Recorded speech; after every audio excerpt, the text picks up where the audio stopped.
Welcome to episode 21 of 22 Man Game with Jared and Dame. I'm Jared. That's Damon. It is 8:47 p.m. on Tuesday, December 16th, 2025. Christmas around the corner, and with it, some marquee matchups. How have you been this last week, Damon? I've been all right, Jared. Thank you for asking. Watched a lot of football, crashed and totaled my bike. You already know about that. The listener doesn't know about that. But there's a good chance whoever's listening does already know that because I know them in real life. So thanks Classic for. two-wheel game, they would say. Like, Oh, it was a two-wheel game. After the crash, it turned into a one-wheel game. Sad to see. You hate to see a fall off like that. Um, wearing a helmet. Wear your helmet, kids. I didn't hit my head, but if I did, it would have been much worse if I didn't have a helmet on. Um, my knee and calf are both pretty messed up, so I think I'll be investing in knee pads and shin guards for my next bike adventure, perhaps. Aside from that, can't complain. I'm cruising along. Last week of the work week until 2026 for me, and pretty much you're already done, if I'm not mistaken. So yeah, how how yep. how are you? Let's transition to you. How is it going? I'm doing all right. I'm about to embark on a 2 week trip to sort of the West Coast starting tomorrow, and I think it'll be fun. I think it'll probably be a little draining. We're going by train for large portions of this trip as we travel, so a lot of travel time, which I kind of enjoy, sort of unscheduled road trip time to do whatever I would have done on my couch, but with even fewer expectations on me doing anything meaningful. So that's very exciting. Uh, I think it'll be nice. I got a haircut to prep for the trip. If you're driving, don't pull over. You need to see it right away. That kind of haircut, that good I heard don't sarcastic. pull over.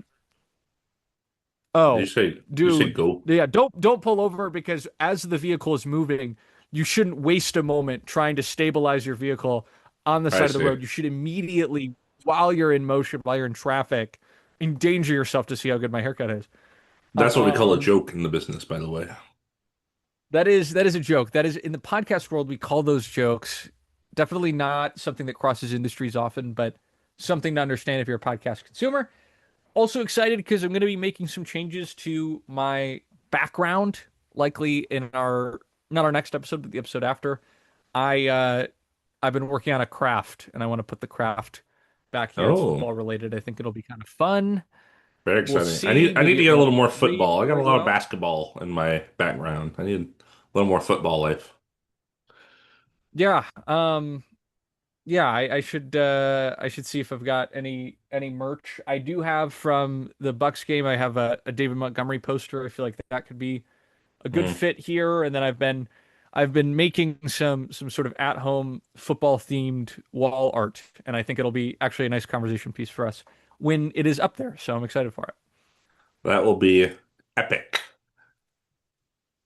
You know what else is Very epic, epic. Jared? Tell me. Um, our fantasy Ah, football matchup from this past week in the playoffs of our shared league God. with coworkers and former coworkers. Jared and I faced off in a fated battle. He was the fourth seed, I was the fifth seed. My team aptly named the Fantasy Bust because I had Jaden Daniels, Saquon Barkley, and Justin Jefferson who all did that Beats commercial together. So that became my logo for the end here. Jared's team named after Jahmyr Gibbs. And I was a little worried, Jared. You beat me not a couple weeks ago. You thrashed me, so I was scared coming into this one. But boy, howdy, did my team show up. I started both Lions receivers, Amon-Ra St. Brown, Jameson Williams, and that was really the story, I think, of our matchup here. Jared put up a very respectable 111. Um, Solid all-around effort from his squad.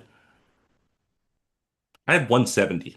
I don't think there was anything you could do, Jared. It's not your fault. Played a great battle. Just wasn't your week. I honestly think that based on the way our teams are constructed, if Jahmyr Gibbs had had a better day and had been the spear of the Lions' offensive effort, I think you would have had much fewer points, and I would have gained a lot of those if Jameer hit the end zone once or twice in place of Amon-Ra's production or Jameson Williams' production. And it was a bit of a dagger in both sides because not only did I have to slowly accept that for the Lions to win, I would have to lose my shot at our fantasy prize, but then the Lions also did not win. So Right. the Lions players I love beat me in fantasy, alongside like a solid showing from your running back room. I won't overlook that because I feel like you would take offense if I did. Very solid overall showing, and then the dagger definitely was Amon-Ra St. Brown's 40. Because if you didn't have that, if that was like 12 and Jameson Williams was like 6 and Jameer was 20, Travion Henderson had an insane day off the bench. So Right. um, potential was there. There aren't many substitutions I would go back and take. I think Pearsall and Evans had good games on IR. If you can scroll down, I'm not sure. And Kyron Williams would have given me 19.2, something, yeah. but no, yeah. I don't think either of them would have ended up doing enough, even if I'd put in every best player to to beat you. I maybe would have come close, but It was a um, crazy week. yeah, it was a great week for you. You had all the right players in all the right places. I think Tyrone Tracy's going to Except be Isaiah the likely had 0 points as in my tight end slot. He didn't even get targeted. That was yeah, awesome. and Evan McPherson no kicks. So it's yeah, I needed that once a week touchdown from Brock Bowers, didn't get it. Definitely Hmm. disappointed. 110 in our league has probably been enough to win about half the time. And this Yeah. just wasn't that half. So excited that I'm playing our friend X this week in the losers bracket. I think that'll be fun. So still some matchups to look forward to. And I suppose I'll root for you if only because your success likely means the Lions are being productive on offense. So Yeah, let me go to my other league here real quick, in which my team is called the Wendy's 4 for 4 playoff streak because I've been in the league for 4 years and I've made the playoffs every year. Um, this league, by the way, $150 buy-in, so it's a big time league. which is Um, more than the pot for our other league, just so the right. listener knows. Playing against a team called the Throat Goats. So take that for what you will. Um, another big game, 151. I barely edged him out though. It was really scary actually going into Rams Lions because he had Puka and Amon-Ra, and they were absolutely putting up bonkers points, and I was like, "God, this guy's gonna come back and beat me." Um, but I had a big day from Travis Etienne as well as Jamar Chase, and the rest of my lineup did pretty well. Um, I had Travion on the bench in this league, so I could have had even more if I decided to start him. But I win. I win in both leagues. Yay! And I'll keep people updated on that because that's a big pot. It's $1,000 right there if I can manage to pull that out. Whew. All right. No, that's huge. That's honestly a pretty meaningful amount of money. So, um, pulling for you there, no doubt. Yeah. So it was a disappointing fantasy week, but disappointing Lions fan week as well. But a lot of really fun games on the slate, and I feel Really, fortunate that I chose to invest in the correct game in the early slot for myself. So. really just a disappointing week in Michigan, Jared. And why don't you start us there with our unethical baller of the week? Yeah, no doubt unethical baller of the week, at least in the football realm. I don't know if you've been keeping up with other news, but there's a pretty grisly There, there's a lot of uh, unethical in ballers out there right now. yeah, it was a tough week for news. Let's start, of course, with um, former Michigan head coach Sherrone Moore. Was not the former coach when last we recorded, but he was Hmm. terminated following an investigation that revealed an inappropriate relationship between himself and his executive assistant. Worth noting that he has a wife of 10 years and 3 children, which just amplifies the impact of the infidelity. Uh, it was a developing story where when I had last really been reading on it, we knew that there had been an inappropriate relationship and we knew he had been arraigned or arrested. And then eventually we got the details that he was arrested for. And I'm going to give a trigger warning here. Arrested for breaking and entering, home invasion, and stalking. He went to his assistant's home and threatened to take his own life while brandishing a butter knife. So clearly a moment of extreme instability there. Uh, all of these claims exacerbated by OnlyFans models who have since come forward claiming that they've messaged Moore for years. So it seems there's a long history of infidelity um, with Sherrone Moore, and now it's been escalated to criminal charges against him and a very promising career and seemingly healthy family life has really been turned upside down in the matter of a week. Yeah, don't do any of these things. Um, what else do I know about this situation? I think his executive assistant had a pretty significant pay raise recently, if I remember that correctly. Um, Interesting. yeah, I also like Sherrone Moore obviously in the wrong here.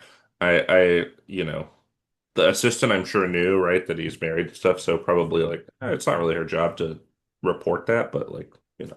But also the models as well. It's like you could have maybe they did try to say this a long time ago, but and now people are just listening because he's, this whole situation's happening, but it's always weird when like one thing happens and it's like now everybody will say what happened. You know what I mean? Kind of Right. like the Deshaun Um, Watson thing where it was well, like started as yeah. one person and then it was like actually it's 70 people and it's like what? What? Yeah, I can imagine there's a few reasons for it. I don't necessarily put a ton of blame on the Oh, no executive blame. assistant No or blame at all. yeah, and I think also with these models, right? I imagine unfortunately, I don't know. I don't want to necessarily judge the character of their clientele. I think there are plenty of times where it's perfectly appropriate to do kind of what he was doing. Obviously, the infidelity takes that away, but I imagine your clientele becomes less secure with trusting you in communication if you step That's forward and fair. say, "Hey, here's all this information about this guy," right? But because we are now that investigation's already launched, it's reasonable to add to the chorus of that as opposed to from nowhere being like, "Hey, here's a very vital secret from a very important person who's in Right. my list of contacts," and then every other person's like, "Oh, are you gonna spill stuff on me?" So, That's super um, fair. I also think like there's been plenty of times where people try to do that, but it's not true. So that it could be like, oh, you're just trying to like get fame by, besmirching someone's right. name or something. Yeah, Yeah. I wasn't I also sorry. If it sounded wonder. like I was blaming any of those people, I was not. I was just like, oh, it's interesting to that like that's how these things typically unravel. No, no, no doubt. It is definitely, I think, a flaw probably in the social order that such things tend to happen in bunches. And I think in an ideal world, there's a secure system that allows people to communicate these kinds of things more openly and with greater immediacy. But yeah, I imagine also if you're one of these models in the course of his arrest, I imagine his phone was seized, and so it's either it's going to come out probably either way. So you can either stand on the narrative or let the narrative come to you. So, uh, Sure. all of this to say, I think it's really devastating, especially not only for his family, which that goes without saying, but Right. also for, the groups of young men who signed on with Michigan and partly for NIL money, sure, but also because they believed in the vision he was building, and that vision's been torn down now. So, um, a lot of upheaval for those college players at Michigan, probably a lot of transfers incoming. Um, Biff Poggi, think I'm saying that right, named as interim head coach, previously the associate head coach at Michigan, and briefly UNC's head coach before being replaced by Bill Belichick. Yes. Um, Hopefully that goes well and is not a catastrophe like this. I believe I was reading into it. Bitpagi hired by Harbo, I never say that name right. Um, as a film guy, like an analyst a long time ago, and he kind of worked his way up the ladder. Yeah. No, I got a lot of respect for that, and I hope he can give help the Michigan team close its season strong. And I imagine he's probably not necessarily at the top of Michigan's list head coaching wise. I wonder if we'll see, um, especially as the NFL coaching cycle will start in January as well. I wonder if they'll call around Yeah. some NFL talent, right? Sometimes coordinators from the NFL make a jump like that. So, going to be an interesting cycle there. Uh, Couple other college football things. We've got the full bracket now, and we have the Heisman winner. We discussed the nominees, I believe it was last week, and Yeah. number one ranked Indiana's quarterback Fernando Mendoza unsurprisingly won. Diego Pavia was a little salty on social media and kind of insulted the voters, which was not Yeah. the Was best not the move from him, classiest but response. Yeah. yeah. I think that was a little disappointing, but at the same time, I was also disappointed he didn't win. I understand why Mendoza won, and it was a big step for Indiana, but I do think, um, Vanderbilt being kind of a non-football school for 90 years and changing itself is a big narrative too. But uh, fortunately, my life and my emotional state are not dependent on the Heisman winner, so I'm comfortably able to step away from that and just mention that the playoffs kick off this Friday with Alabama and Oklahoma. If you're headed home or you're visiting relatives and you need something to put on the TV to keep yourself sane, college football is a great way to fill some time if you're struggling with the relatives. So. A great way to watch mediocre football. Let's go. That's that is a that's a good point. I feel like CFB is more fun than good oftentimes, and it definitely isn't the peak of the sport, but it is its own beast in many ways and brings its own sort of joy. For sure. Damon, can you take us through this next piece of bad news real quick before we move on to neutral news? Yeah, our honorable mention unethical baller of the week. Whomever broke into Titans defensive tackle Jeffrey Simmons' home when the Titans were in Santa Clara playing the 49ers this past weekend. His home was broken into. It's a string of these events that have happened all season, really several seasons now, that players win away, notable players typically, have their homes broken into because they know that they're away. And, a security system, etc., can only do so much when people are trying to get in. And it's unfortunate, and that person should be caught and reprimanded and punished some way. I don't know. Um, Granted, I understand. I don't know what the logic is like NFL players make millions of dollars to play football.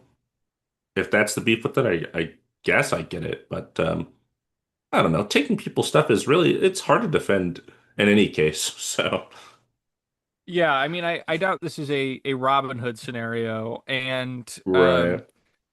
I this is a weird takeaway. I will give a lot of credit for it being a good idea. There's these people who Mm, are going to be high wealth targets, who are going to be away, and that's yeah, normally very difficult information to get your hands on. So like, it makes a lot of sense. I wonder if at a certain point the NFL will step in and provide like some sort of security for players who make over a certain amount. Or that maybe would be that's like crazy. maybe there's like a social security for player salary where a small percentage goes into a collective like defense fund. I don't know. Sorry, the political science took hold of me for a moment.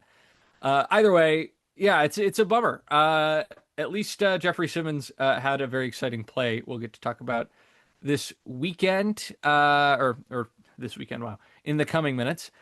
Yeah, Speaking of minutes, the NFL is nice. shortening the time between picks in the first round of the NFL draft from 10 minutes to 8.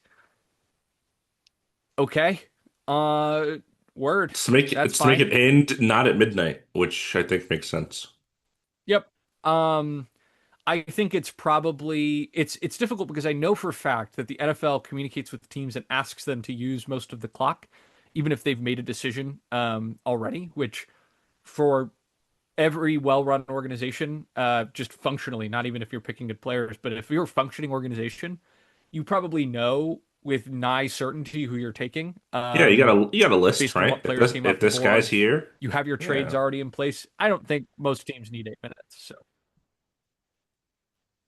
for sure. I'm glad it's going to be less long, and that means less commercials and less other terrible things. So yeah, yeah, I know that as a Lions fan, it always felt like they would cut to commercial, or like Jags fans always complain about it cutting to commercial during their pick. Maybe this lets them more naturally pace the broadcast so that you're not actually missing anybody's selections. Also, yeah, I think otherwise this is a relatively moot change. I think if the time to draft was 5 minutes in the first round, I don't even know if that would be impactful, right? Beyond right, making trade calls, I think, you really don't need the time. You're not quickly watching tape. You know what these players, right. how these players perform, and there's only so much you can do. Um, Last thing on the docket here, Damon, you should take this one away. I think this is a smart move the NFL is trying to cook up here. I will take it away. The NFL, in their new CBA agreement, because the CBA ends in May here, they want part of the new agreement to have more access to officials year round for things like training and development, so and so. Right now, the day after the Super Bowl, they are not allowed to communicate with officials in any sort of like working capacity up until May 15th. So they basically get a little 3 month vacation, I guess, after their time in the NFL season, in which they're not allowed to work at all. Um, and they want to focus on the three words I saw used: accessibility, flexibility, and accountability. So the whole reason for this is the inconsistency in refereeing, which we have probably talked about since sports became a professional thing ages ago. It will never be perfect, but we can try to get as close as we can. And one way we can do that is by having more training. A word I wish I would have saw here was consistency. Accessibility, flexibility, accountability. Okay. I guess that's in terms of getting access to them in the off season to give them the training. I just feel like I don't want to watch an NFL game and then I watch a different NFL game that happens on the same day with a different crew of officials and they feel like two different games, which sometimes is the case. And sometimes it's the case that I watch a game and it's two different games in the same game. Because they called a penalty in the first quarter that then happened again in the third quarter. It wasn't called, and I was like, okay, are we calling that penalty or are we not calling that penalty? So I guess they're trying to nip that in the bud as best they can, and it makes sense. I mean, I don't know, obviously, what referees do right now, but as educators, we often have trainings and stuff prior to the school year, when students have off in the middle of the school year, every now and then, etc. Because that's just part of the job, and I imagine the referees already do some amount of that, and maybe this will allow them to do even more. Yeah, I'd love to learn more about, and I just add this to the long list of off-season things. But when there are a lot of bye weeks, do they bring officials who aren't crewing a game in to kind of refresh their understanding of the rules after the first 8 weeks based on calls that have been made, not made? Is that happening at all? They actually Uh, watch their own tape. They like watch their own calls and like, you see that call you made? You see how that was incorrect? Like they're in the I film want you room. to tell me what you did wrong on that play. Right. Um, yeah, they're just getting like aggressively coached. That's pretty funny. Um, Unfortunately, I think some refs would benefit. Yeah, I think in general, I think they deserve a break, just like anyone deserves a break. But Right. um, even if it's as little as like just getting them, you know, reaching out to them once a week with, "Hey, here's our updated thinking on this rule." And consistency was actually the word I was also thinking of. I was like, that feels missing from this. Obviously, the worry with the increasing use of review is that eventually the game slows to a halt, but there needs to be more reliable forms of human error. Um, I think a good example of this is like in baseball, right? Um, you have umpires calling fouls or balls or strikes, excuse me, and you can guess that umpires will fail to do that particular task more times, more times than you'd maybe like, but at least that's where the error is coming from. In the NFL, pick a rule and you'll find five different rulings for it in the span of 3 weeks. So Right. um, it's not only a consistency problem, but it's a diversity of inconsistencies that I think just really is totally exhausting because it's not one or two rules that's getting consistently difficult to officiate. It's all of them in some manner or another. So, sigh. Actually, in the off season, we're gonna look up the referee regime and see what they do, and we're gonna put ourselves through the training. We're gonna become certified NFL referees. That would actually be kind of a fun segment to do each week. I think we should consider that. We could do like, hey, based on our understanding of the rules, like this is what I would have done in this case based on how I understand the rules, and then talk about it. I don't know. Speaking of talking, which is what a podcast is, I think it's time to move on to our wheel games of the week. Every week we spin a wheel. You get a team, I get a team. We watch their games and we provide analysis of the squad in question. Damon, do you want to take this away? I will take it away. This is Wheel Games presented by your brand here. I'm trying to say that every Actually, I week. got it. I got it. Yeah. This is wheel games presented by Damon's Bike. Wheel games. You only get one. Mm, excellent. That was great. Thank you. Honestly, I couldn't have done better. I said Wheel Games, and then I was like, clearly, I should have said Discount Tire as like that's the sponsor of Wheel Games. It makes so much sense. Um, Anyways, I had a game, Commanders at Giants, in which the Commanders ended up winning 21 or 29 to 21, excuse me. The Giants were my team. A couple of things that were interesting in this game that I'll get off the top for the news. Defensive line coach for the Giants, Ryan Cox, was fired during their bye week because after their game against the Patriots, interim head coach Mike Kafka decided to put the assistant coaches at the back of the plane when they were at the front of the plane. And he apparently had a very negative reaction to that news and got fired for it. So that's unfortunate. As long as, I mean, if he said something insane, I understand, but we probably won't get those details. For the actual game, I will mention that Giants quarterback Jackson Dart was evaluated for a concussion for the fifth time this season. He's only played like 10 games, so that's kind of crazy. He did come back and finish this one out. However, Commanders quarterback Jaden Daniels did not. He was inactive. He didn't even shoot up. The doctor said he shouldn't play, threatened that elbow. Even though last week, when he came out with the elbow injury after re-aggravating it, Dan Quinn said after the game, head coach over there, that he could have, but they just didn't see a reason. And now we've actually got news that he's going to be shut down for the rest of the season. So no more Jaden Daniels. Pretty unfortunate year two for him, filled with injuries, filled with a lot of uncertainty for a team that was super rock solid last year. Carried them all the way to the playoffs in his rookie season, and hopefully he can bounce back healthily following week. The game actually turned out to be pretty fun despite all of this, the missing quarterback play and stuff. Giants know how to keep a close game and lose. That is what they've done all season. So they kept that strong.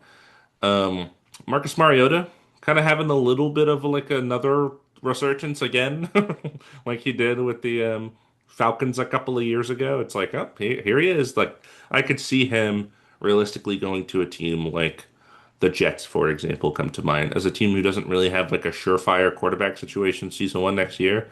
The Cardinals, a team like that, like and kind of being their placeholder starter until they figure it out in the next year or two because he's been pretty good and he was good in this game. Led them to the win.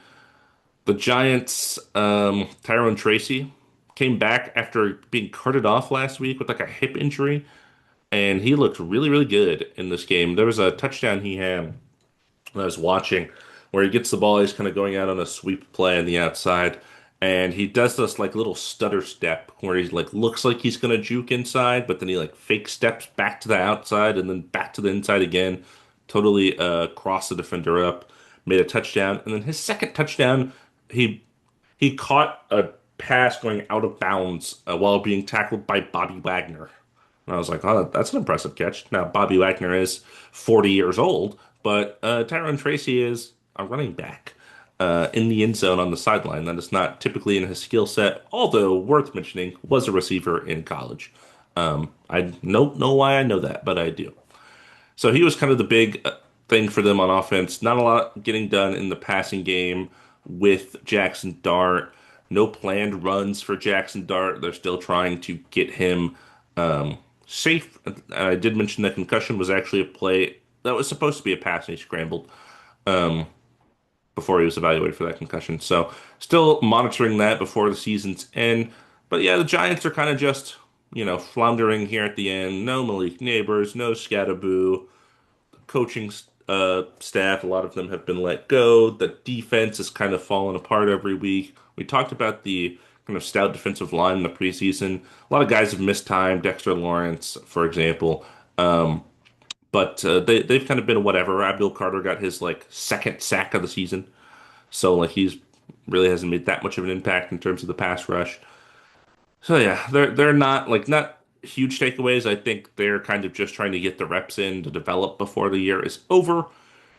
For the Commanders, it's kind of a same thing that they don't have their starting running back. They don't have their backup running back. Chris Rodriguez is out for this game. Ja'Cory Cross-Merritt dusted him off and actually utilized him for the first time in a while. And then their receivers, we don't have a ton of info on. McLaurin's missed most of the season. So, yeah, both of these teams are kind of just like, can we go to next season now? Like we're ready to start over again. Um, but that being said, it was an exciting game and a close game for most of it, despite like the no playoff expectations or anything like that. Yeah, I really don't have a ton to add just because I don't think this game, unfortunately, was going to be majorly consequential with these two teams where they are. I will shout out on Heed the Call. They mentioned that the Vikings really should bring in someone to compete with JJ McCarthy. I believe they were talking about the Vikings.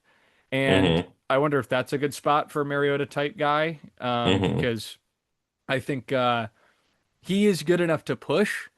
I don't think he's good enough where if I'm a team that I think I have any measure of talent, I would want to necessarily expect him to be great. Like I wouldn't want him to go back to Atlanta and try to pick up the pieces on like a roster that has a good offense but quarterback questions. Like that would be a disaster to me. So Hmm. um I think he's good enough, kind of like Daniel Jones, good enough to deserve a chance at becoming a guy, but I would worry if you made him your primary option because it just more often than not that kind of thing doesn't always work out. So good Yeah. for him though that he's been having a pretty nice season, and I definitely think that he's one of those guys who'll probably be a backup in the league for as long as he wants to be a backup.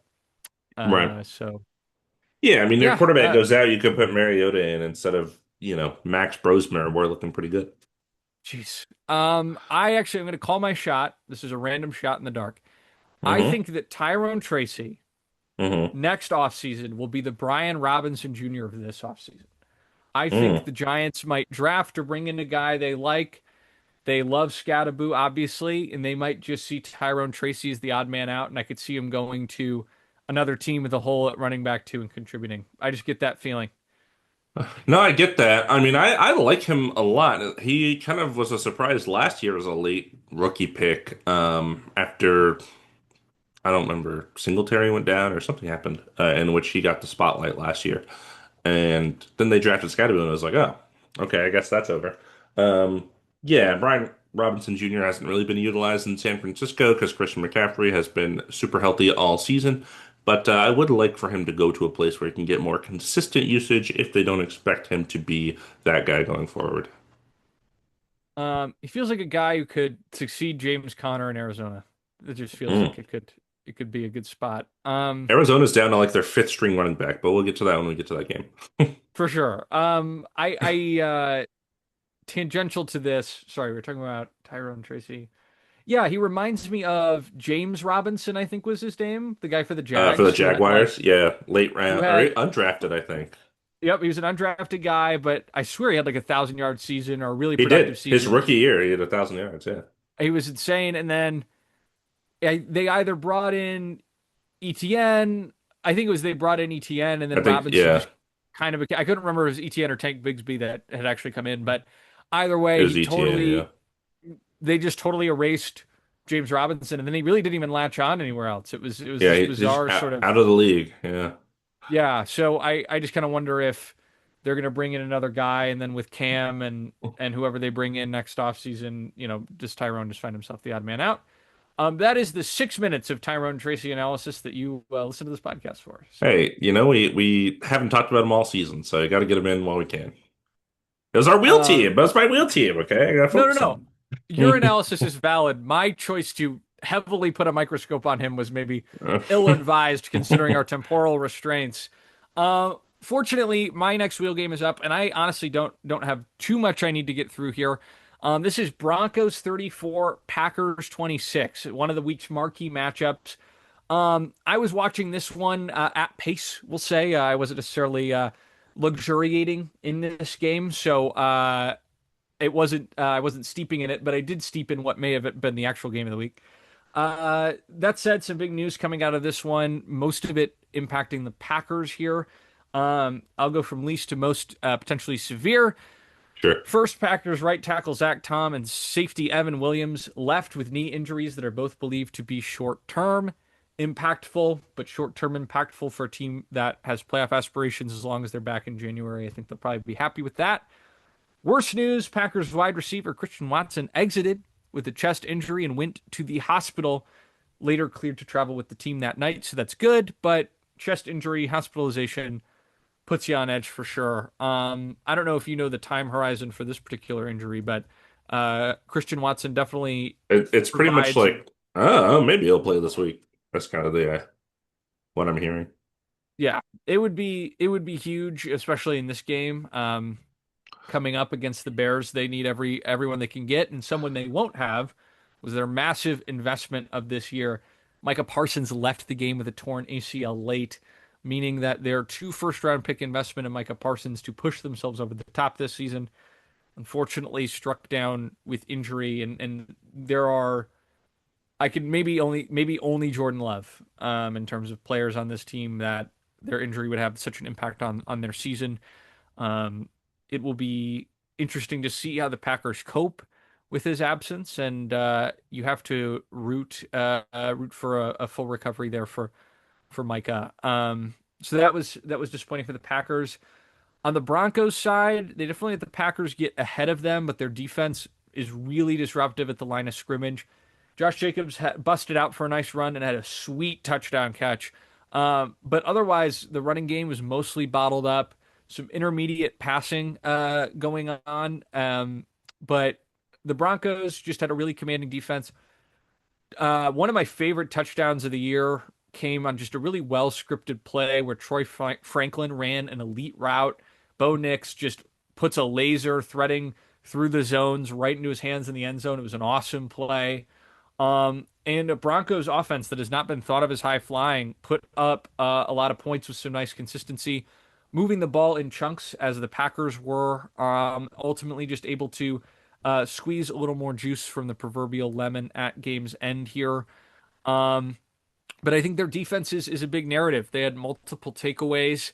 One of them was a Riley Moss pick. They had two picks, one of them being Riley Moss, first pick of the season. Um, and it was just, a lot of, they mentioned in the broadcast, I don't think they had a sack in the first half for being such a sack heavy team, but they were consistently disrupting runs at the line of scrimmage. They got home at least once in the second half. So their defense is swarming. I don't know if it makes me feel the way the Texans defense makes me feel when I watch them, but really impactful defense. I think this was a nice win for the Broncos at home against a quality Packers team, even if they did take some injuries through the course of the game. And nice to prove that they could put up a lot of offense. This is a sidebar I was thinking of as we were going through the start of our show. But if I'm not mistaken, and again, I was kind of listening at faster than 1x speed. So I may have missed, and it may have also been how the broadcast was cut. I was watching abridged. I may have missed something Tony Romo had said, but he was talking a weird amount about the fact that the defender made a really good play on Christian Watson on the play where he got hurt. I believe that was one of the first two. That was the first takeaway, if I'm not mistaken. Mm. was on that Christian Watson play where he got hurt. And I just thought it was a little bit tacky that Romo was spending time praising the defensive player when the offensive player was still on the ground, to my understanding. Um, And he like and knew that that was the case. well, yeah, because Nance had said something about injury, and then again, maybe it skipped, maybe I didn't hear something, maybe it cut, but Romo was just like, "What a play by the defender," cutting the route, and I'm just like, I think this should wait until he's off the field at least. Right. Um, you know, couch it, and unfortunate this may happen. I'll go back. I'll issue a correction if I was mistaken. Next time we have our recording, I will say, "Hey, I misunderstood what Tony Romo said," but You won't, but it's okay. It'll be so long from now that everyone will have forgot. I honestly I will go back and watch it like immediately after we're done recording. But either way, it made me think: should there be a standard, not script, but should there be sort of a standard dialogue procedure every time a player goes down for more than 30 seconds? Like, oh, he looks slow to get up. Oh, this looks like it might be a serious injury. Like maybe you just go into stock dialogue about their season, like Christian Watson has had 865 yards so far, 7 touchdowns on the year, and just kind of keep it neutral. I Mm. don't know. I just don't always trust the announcers to handle those things with tact. So, Yeah, I feel like the standard procedure is let's go to commercial break so we don't have yep. to talk about this. So Yeah. I don't know if that's obviously the solution either. I think that's really when it's super obvious that it's like a bad injury in which they're gonna have to get the card out and all that. But this felt like one of those middling ones where it's like maybe he'll get up and walk up. We don't really know. My understanding, he kind of landed weird on his shoulder and rolled that onto his back, which kind of, I guess, sent the pain to his chest. It was like a whole ordeal that occurred there. But yeah, I definitely think having like a protocol in place for that sort of situation instead of just, the casters being like, we have this going on. Yeah. Yeah. Just a weird tangential thought. But overall, I still think the Broncos played a ton of close games, but they did a nice job taking care of the Packers with those turnovers. Although I will say Bo Nix had one or two passes that felt interceptable, and I think if the this is one of those games where if the turnover margin was different, I think the outcome would be different. Um, Mm. if one of those picks or both of those picks goes the Packers' way, I think the Packers leave with a win. So, uh, they have a good enough defense where they can probably count on takeaways to an extent, but I think a truly complete win is a win that you can secure kind of regardless of the number of. Like, I think one turnover is maybe something you can expect. Past one turnover feels like you're having a nice day on defense, and especially if you get up to like three or four, it's a totally different ballgame. So, still nice win for the Broncos. Do you have any thoughts? They continue their barely winning game streak. Yet, we'll talk about this later, clinched a playoff berth as the current number one AFC team. Yeah, which is big for the Broncos, and they're aided surely by the fact that some of their division mates may no longer be in the dance. But that is something we're going to get Oh, to as we oh, you discuss know what I do want to our. talk about Oh, actually? please, yeah, yep, And we'll talk about this. I mean, we'll mention another thing like this for both Micah Parsons and Patrick Mahomes. We'll talk about later. Don't want to take anything away from them. As far as I know, they're both good human beings, I think. And obviously went down with a really bad injury. So that being said, wish them nothing but the best. I've talked about this before. I don't remember if I talked about it on this podcast or not.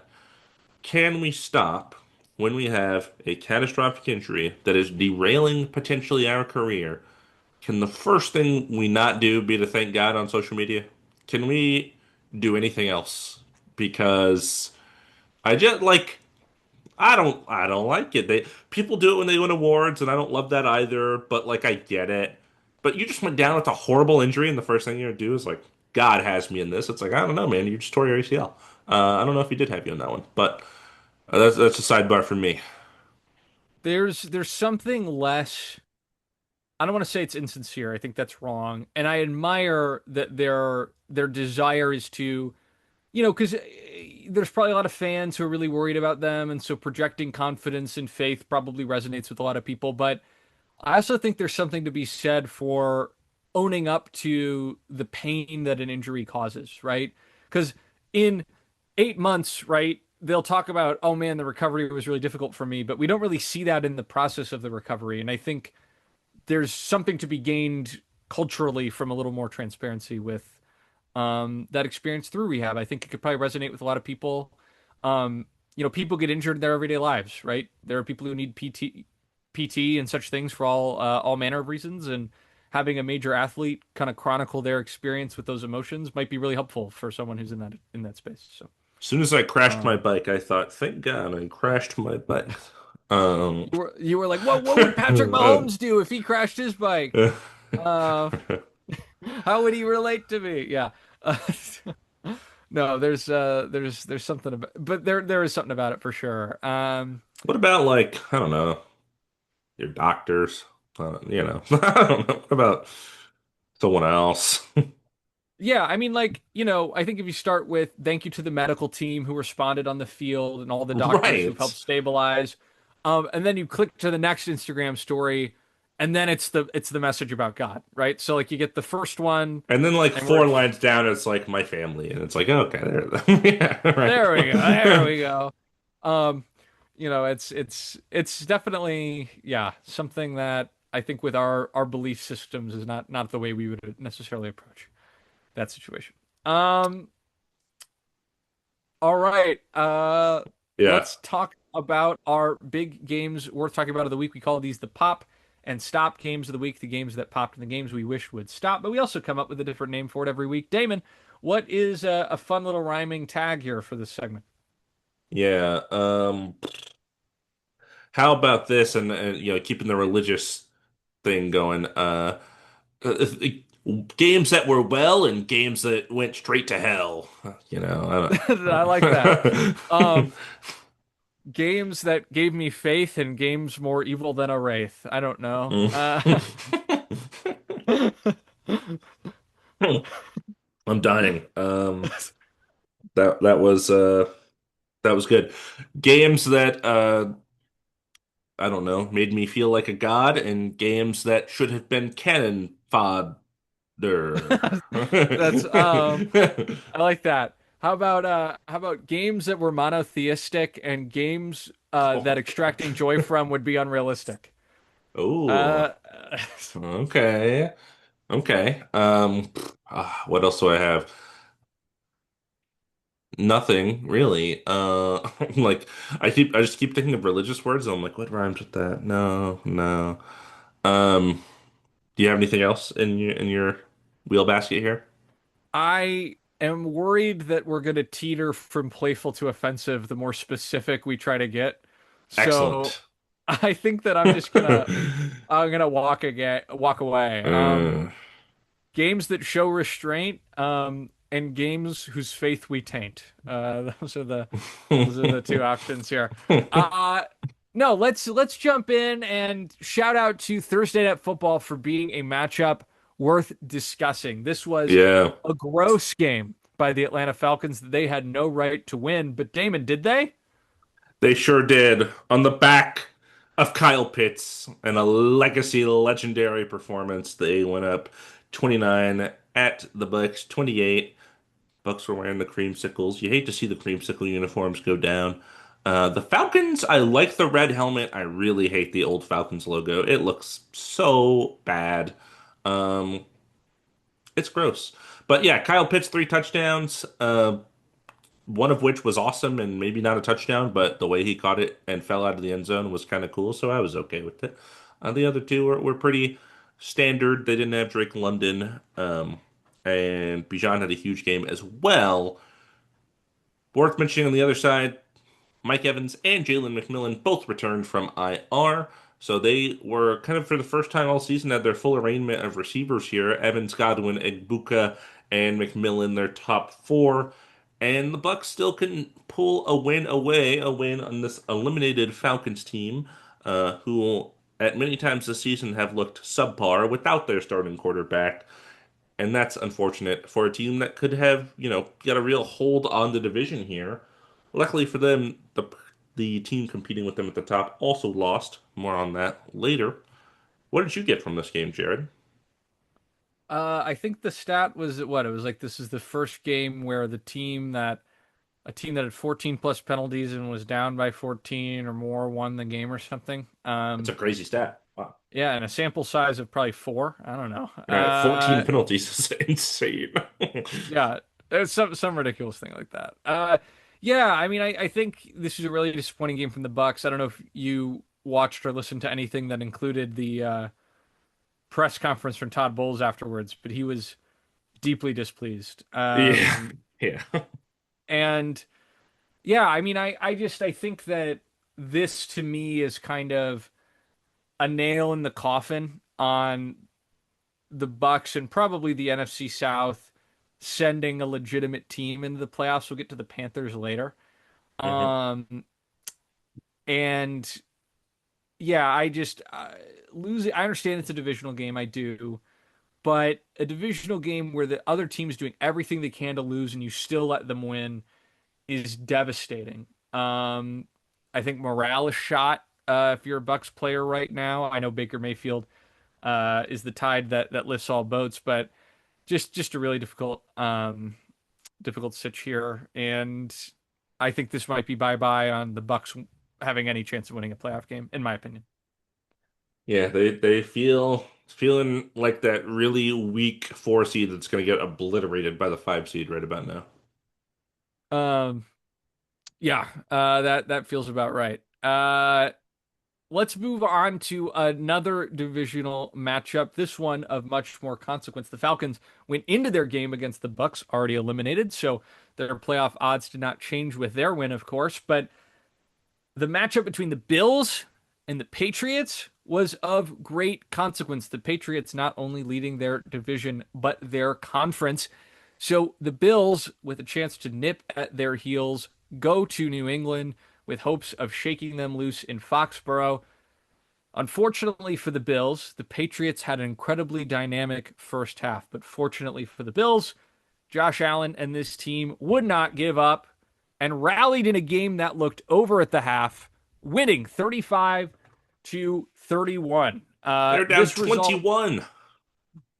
Yeah, this result shocked me. I chose two games to watch during the first half of that kind of during the opening slate. Right. So I had the side by side, and my girlfriend was watching four games in the other room. Some of them were overlapping, but we were talking about how miserable the opening slate of games was because they were pretty much all blowouts.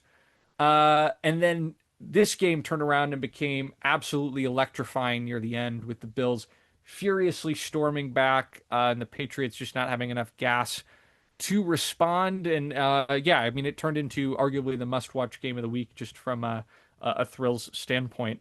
And a tough loss for the Patriots, who really could have signed, sealed, and delivered their place at the top of not only the division, but maybe the conference.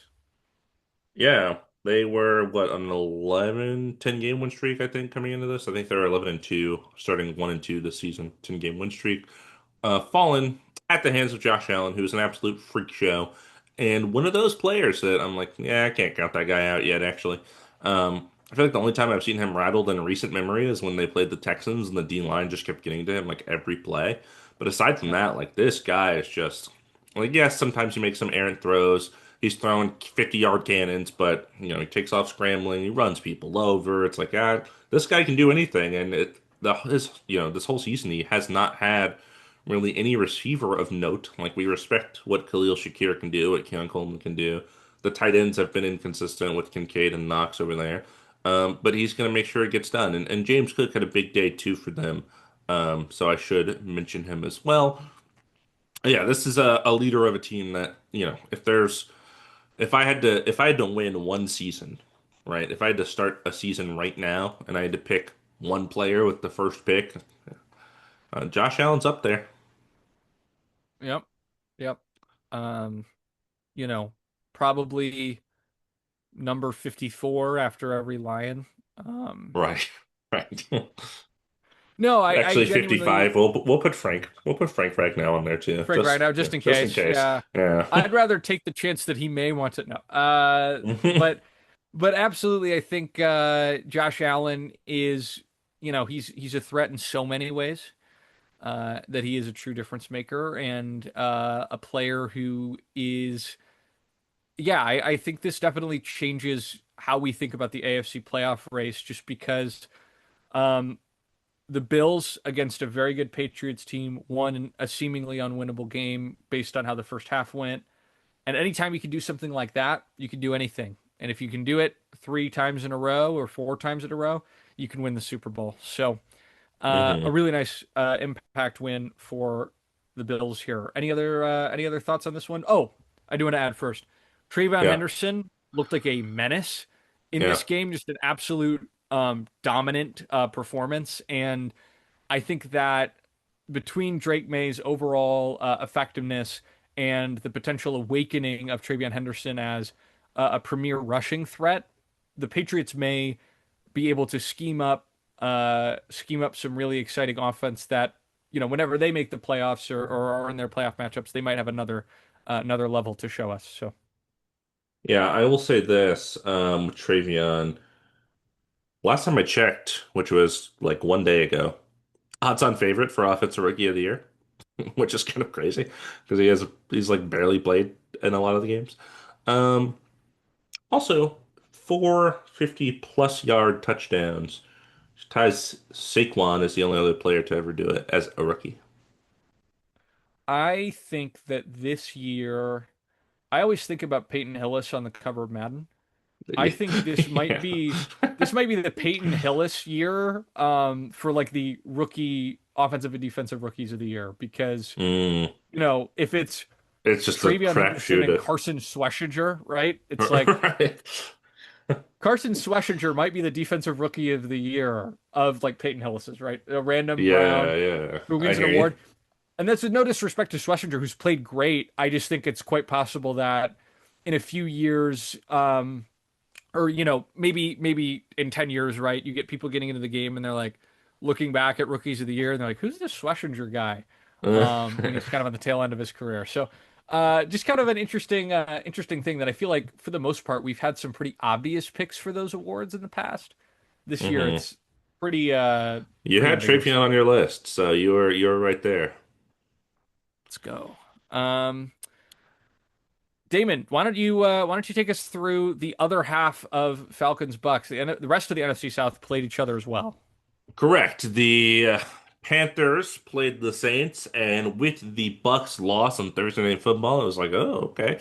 Panthers, not they kind of have an easier matchup against the Saints. They can take hold of the division with the win here, and that's not what happened. As the Saints and Tyler Shuck and their defense did a decent job holding the Panthers to 17 points. They put up 20 at home to beat the Panthers. Back-to-back weeks, the Saints beat the Bucks and the Panthers, I think, which is kind of crazy.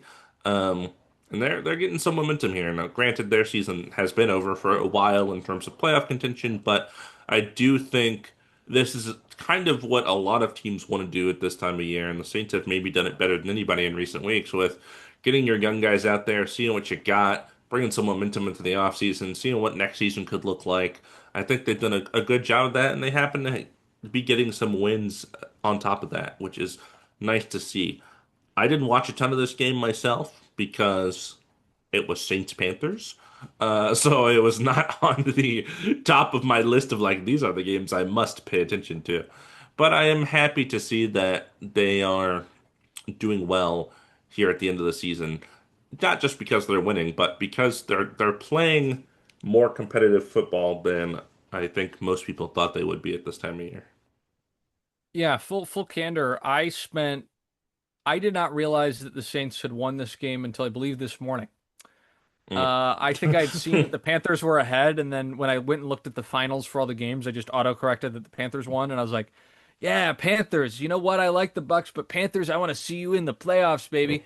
And then I was listening to the call, and they were like, "Yeah, Saints 20, Panthers 17." I was like, "What? Okay." I wanted to go back and watch highlights. I didn't have time today, unfortunately. I think the Bucks have not shown enough. And I think the Panthers being in the playoff would be a kind of nice twist on the NFC South four seed saga that's been going on for the last X number of years. I will But say, worth mentioning, weeks 16 this week and 18. The Panthers and Bucks play each other twice.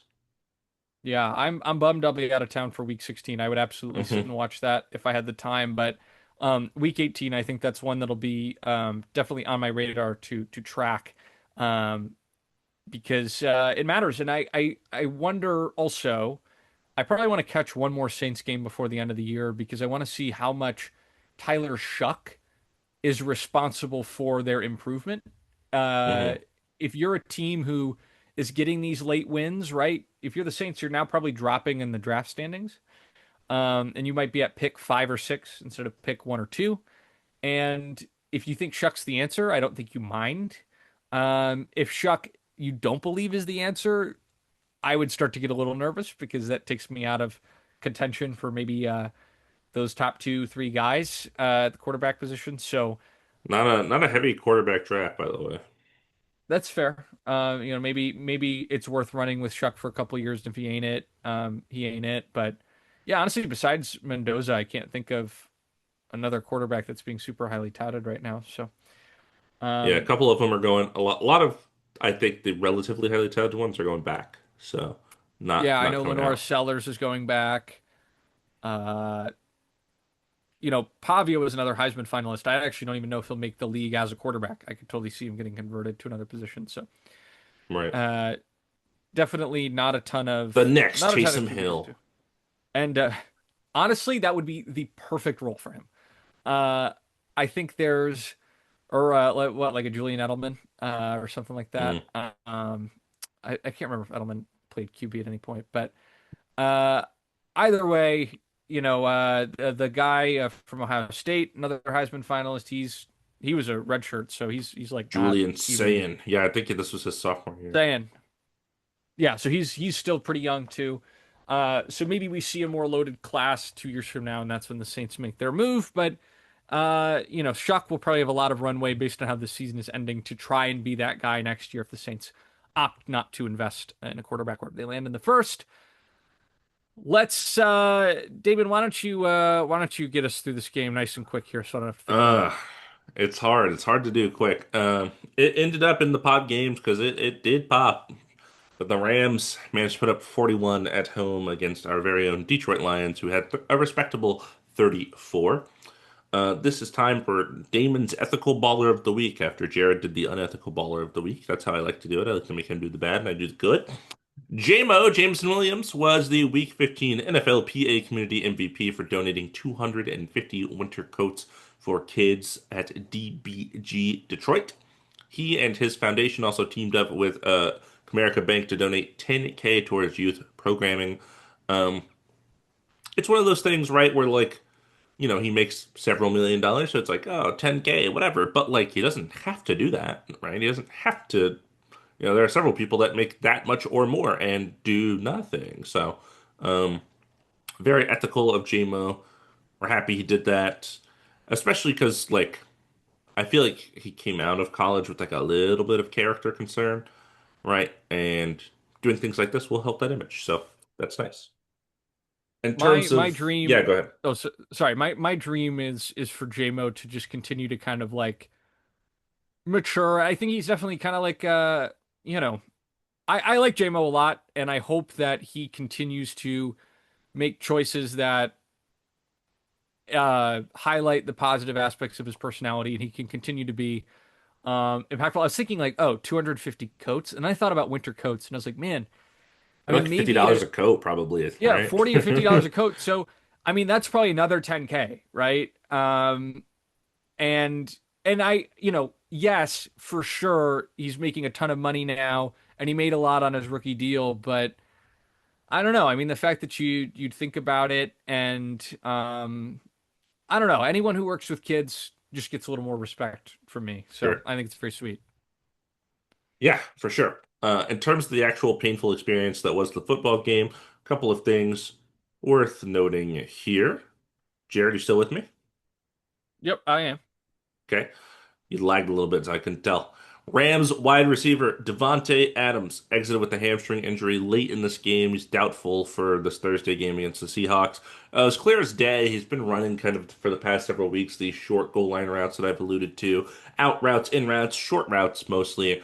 This play he kind of scampered up the field on a go route, probably about 30 yards or so, and really you saw him pull up like he just kind of stopped and started hobbling on that Yep. hamstring. And the Lions defender ran to the back of him. And he was like, yep, limped off the field and was done for the day. Puka also went down with an injury, but he ended up coming back there near the end, so he should be good to go. Um, yeah, it was an offensive showing for both teams for sure. It was back and forth. It was fun.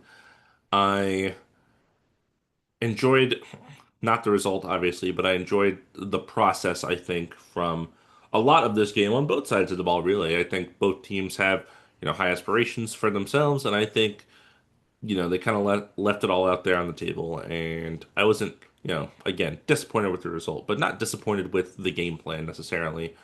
Because I think it was well played football for most of it.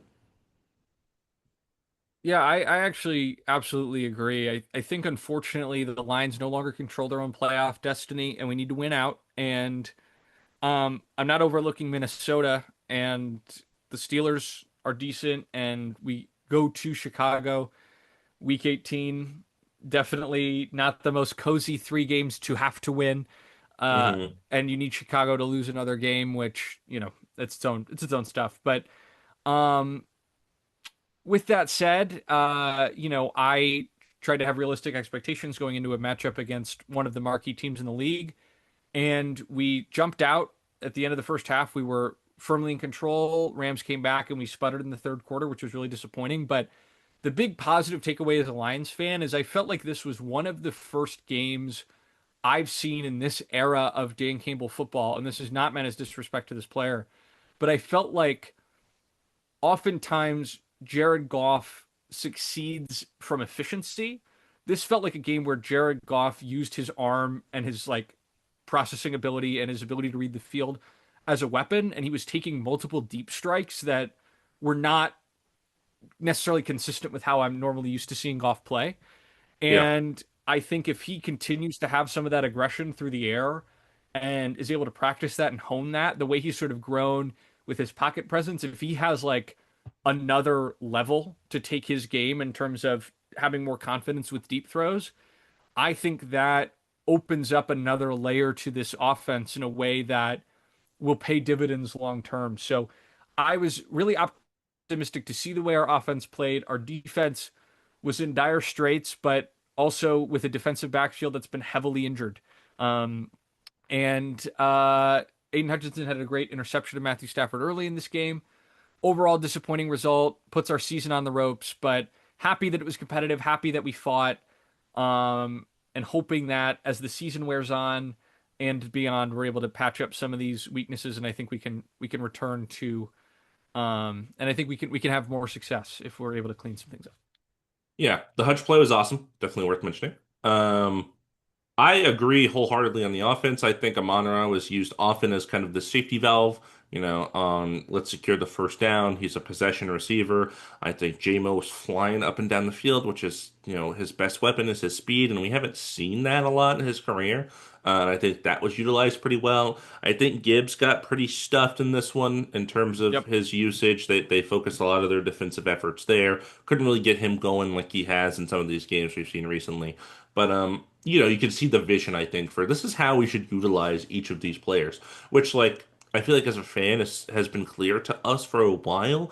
Obviously, when you get that out there on the field and you're playing football, you can't just, yep, we're gonna send JMO up the field 80 yards every play. Um, but it seemed like that's when those opportunities were kind of being taken more so in this game that I noticed than previous games this season. Um, and on the other end, we were missing, you know, all of our corners and Brian Branch and Kirby Joseph. And it was a Yeah. very light secondary for those Rams receivers. Yeah, DJ Reed and Amik Robertson both available starters going into the year, but Reed coming off injury and then the other corner spot, and then I mean both safe. I mean, yeah, it was just tough. I I do want to call out just a couple things real quick. One, I loved watching 30-yard passes instead of like 12-yard passes. Yeah. And two, I think David Montgomery posted some emo thing on stories today, I think. My girlfriend showed me, but I do believe that there needs to be like on the in that third quarter when you can't get anything going with Jameer, I think there needs to be more of a reliance on Montgomery because if you're trying to keep the play action game open with that lead hmm and with the fact that your running game hasn't been super productive all day, David Montgomery's just the kind of running back who will always get you 2 to 3 yards every play. And I think that that is something you almost have to honor more as a defense hmm than the guy who's like boomer bust, but he keeps busting. At a certain point, you're not going to think about it that much anymore, right? I just wonder if Montgomery's consistency in certain situations has more value than Gibbs' explosiveness in a way that we haven't really unlocked yet and are pretty much out of time to figure out. So, big Yeah. matchup. The rest of the way for the Lions, there's no small matchup for them That was anymore. definitely the So, biggest number one seed currently in the NFC, the Rams, securing a playoff berth this victory. yeah, definitely the most maybe the most threatening opponent, the game that will define the season, week 18 against the Bears, Sure. looking pretty For good. sure. For sure. But yeah, no, definitely. We'll move on for the Lions because we could keep doing this forever, and we got a lot more to say. I got Especially, trivia though. oh, Um, right. Lions wide receiver Amon-Ra St. Brown now has 90 plus catches every year in his first 5 seasons of his NFL career. How many people do you think are on that list? Do you have any idea who they might be? I'm trying to think because I think they brought it up in the broadcast. Is the only Yeah. other person Justin Jefferson? The only other person is no one. He's the first player in NFL history. Trick question. Wow. um, yeah, that's crazy, right? Yeah, Amon Ra is just freaking awesome. I think he's been so awesome for I just think about him making the game-winning play in our first win in the Dan Campbell era, and it feels very fitting that he's continued to be a centerpiece of what we do. Um, Speaking of 5 seasons, that's how many Yeah. seasons have passed since Philip Rivers had taken Right. the field until Sunday in a incredibly close matchup between the Seahawks and the Colts. The Colts likely fighting to keep their season within reach. The Seahawks fighting to keep pace with the Rams in a back and forth battle. Blake Groupie of the Colts is able to bang a 60-yard go ahead field goal with maybe a little more than a minute to play, maybe a little less, but not a lot Signed of from the time. practice squad right before the game. Awesome. Urgently elevated. So this is an amazing story reminiscent of Matt Prater helping lift the Bills over the Ravens in week one. But unfortunately for Colts fans and Philip Rivers enthusiasts, Seattle is able to march down the field, respond with a field goal, and an interception is thrown. Not really Philip's fault at that point. You got to just try something. But with a late pick with about 10 seconds to go, the game ends in Seattle's favor 18-16. Colts corner Travarius Ward, I believe, went into this game on IR, if I'm not mistaken, Yes. Yes, after correct. having entered the concussion protocol for the third time this season.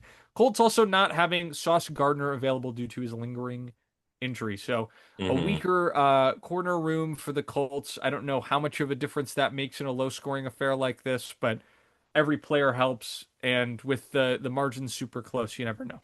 6 field goals for Jason Myers, which is wild. And Philip Rivers, it's a great story. He has 11 kids. He's 44. He's a grandpa.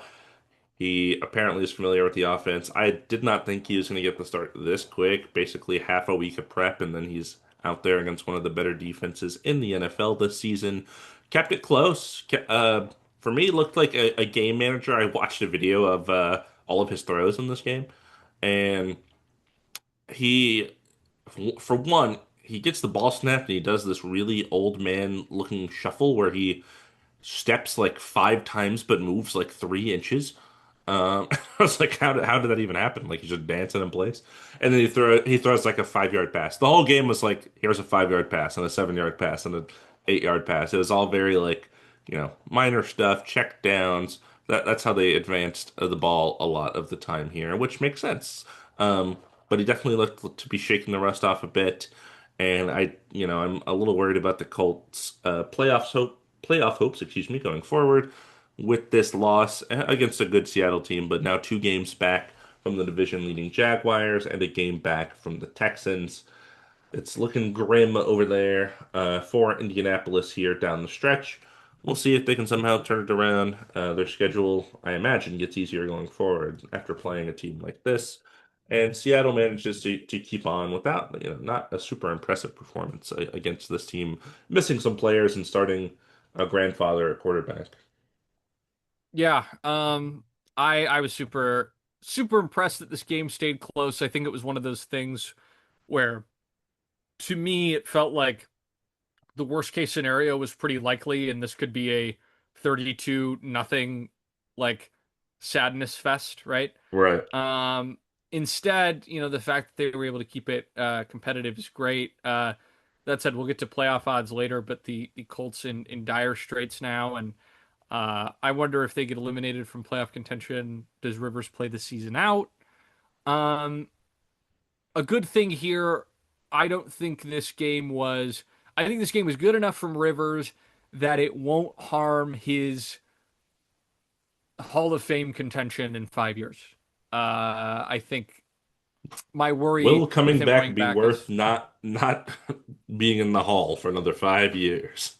honestly the thing that worries me for him with the Hall is that quarterback play is going to continue to improve year over year, and I think his statistics will look worse and worse by comparison to modern quarterbacks the further along we get. And so when we're How making many a quarterbacks 2030 will even be comparison, like retired in the next 5 years, though, that's true. I just, as someone who doesn't necessarily have like a Super Bowl, I think that's Hmm. just going to harm. Like he doesn't have the sort of narrative hooks that someone like Eli Manning might have.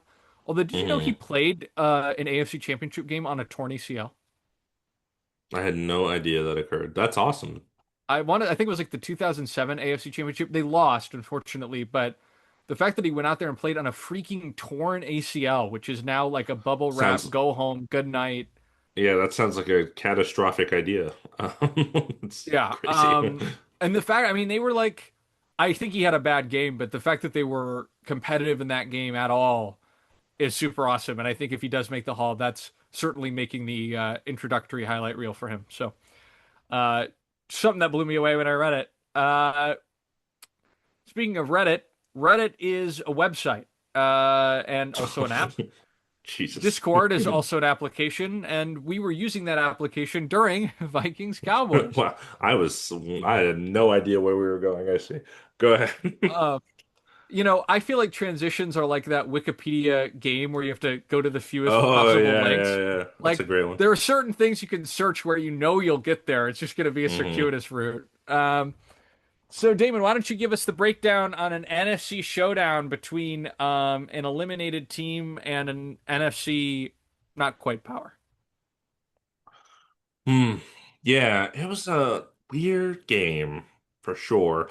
The Vikings, they're really like the NFC version of the Browns right now, where their defense is really good and their offense is like not that good, except sometimes they're randomly good. Like Shadur had a game the other week where he put up like 30 on the Titans. Granted, the Cowboys have about a Titans-esque defense. So, JJ McCarthy looking really good for the Vikings was not that surprising. Shout out Brandon Aubrey for getting me 6 rushing yards on a fake field goal attempt in both of my fantasy leagues.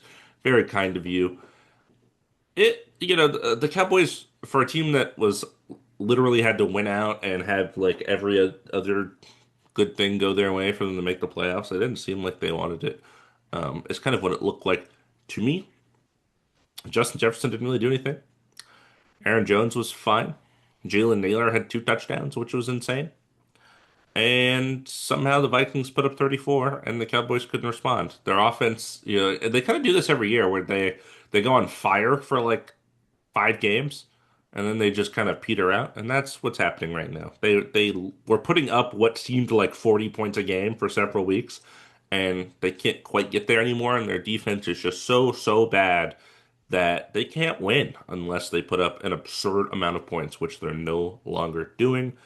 CeeDee Lamb was, I think, out there for a bit. I think maybe the whole game. But he didn't really do much because he was coming off that scary concussion from last week. George Pickens didn't really do a lot. Like their kind of passing offense was pretty lackluster this game, which I haven't been able to say a lot at times of this season. And they are effectively out of the playoffs. They're technically still in with a less than 1% chance, but it is literally like a miracle has to happen. So yeah, that's where we are. Yeah. I don't have a ton to add to this one. I think, um, I was looking ahead at the playoff picture because we're going to go over it, and the Cowboys at 10 and Vikings at 11, and yeah, all that feels about right to me for a contest between two teams who I think the Vikings we had higher aspirations for, but either way, both teams likely leaving this season a little disappointed. But from the outside looking in, you've gotten a lot more from Brian Schottenheimer than people would expect at head coach. For sure. Uh, let's move on to a team whose season was derailed by injury as we jump into The our Hell stop games. games. Yeah, these first two, woof. I'm glad these were not on my television screen because yikes. Uh, my girlfriend does not like Joe Burrow, so she probably loved the score of Mm. Ravens Bengals. Ravens 24 at Bengals 0. Ravens working to keep pace with the Steelers after last week's loss. The Bengals having the wheels completely fall off after dropping the game to the Bills. Um, you have to look at this game and just feel a lot of disappointment and confusion around what the Bengals think they are and what they're trying to be. Ravens don't leave unscathed. Linebacker Teddy Buchanan has a torn ACL and is done for the year. And also gave a nice little payday to defensive tackle Travis Jones, 3 year, $40.5 million deal. Not a market resetting deal by any means, but a nice bit of value for one of their contributors there. So, yeah, I wasn't super plugged in on this game because the longer that number stayed 0, the less enticed I was to check it out. Yeah, interestingly enough, the Ravens offense was pretty not good. They had like one good touchdown drive. Lamar had Zay Flowers.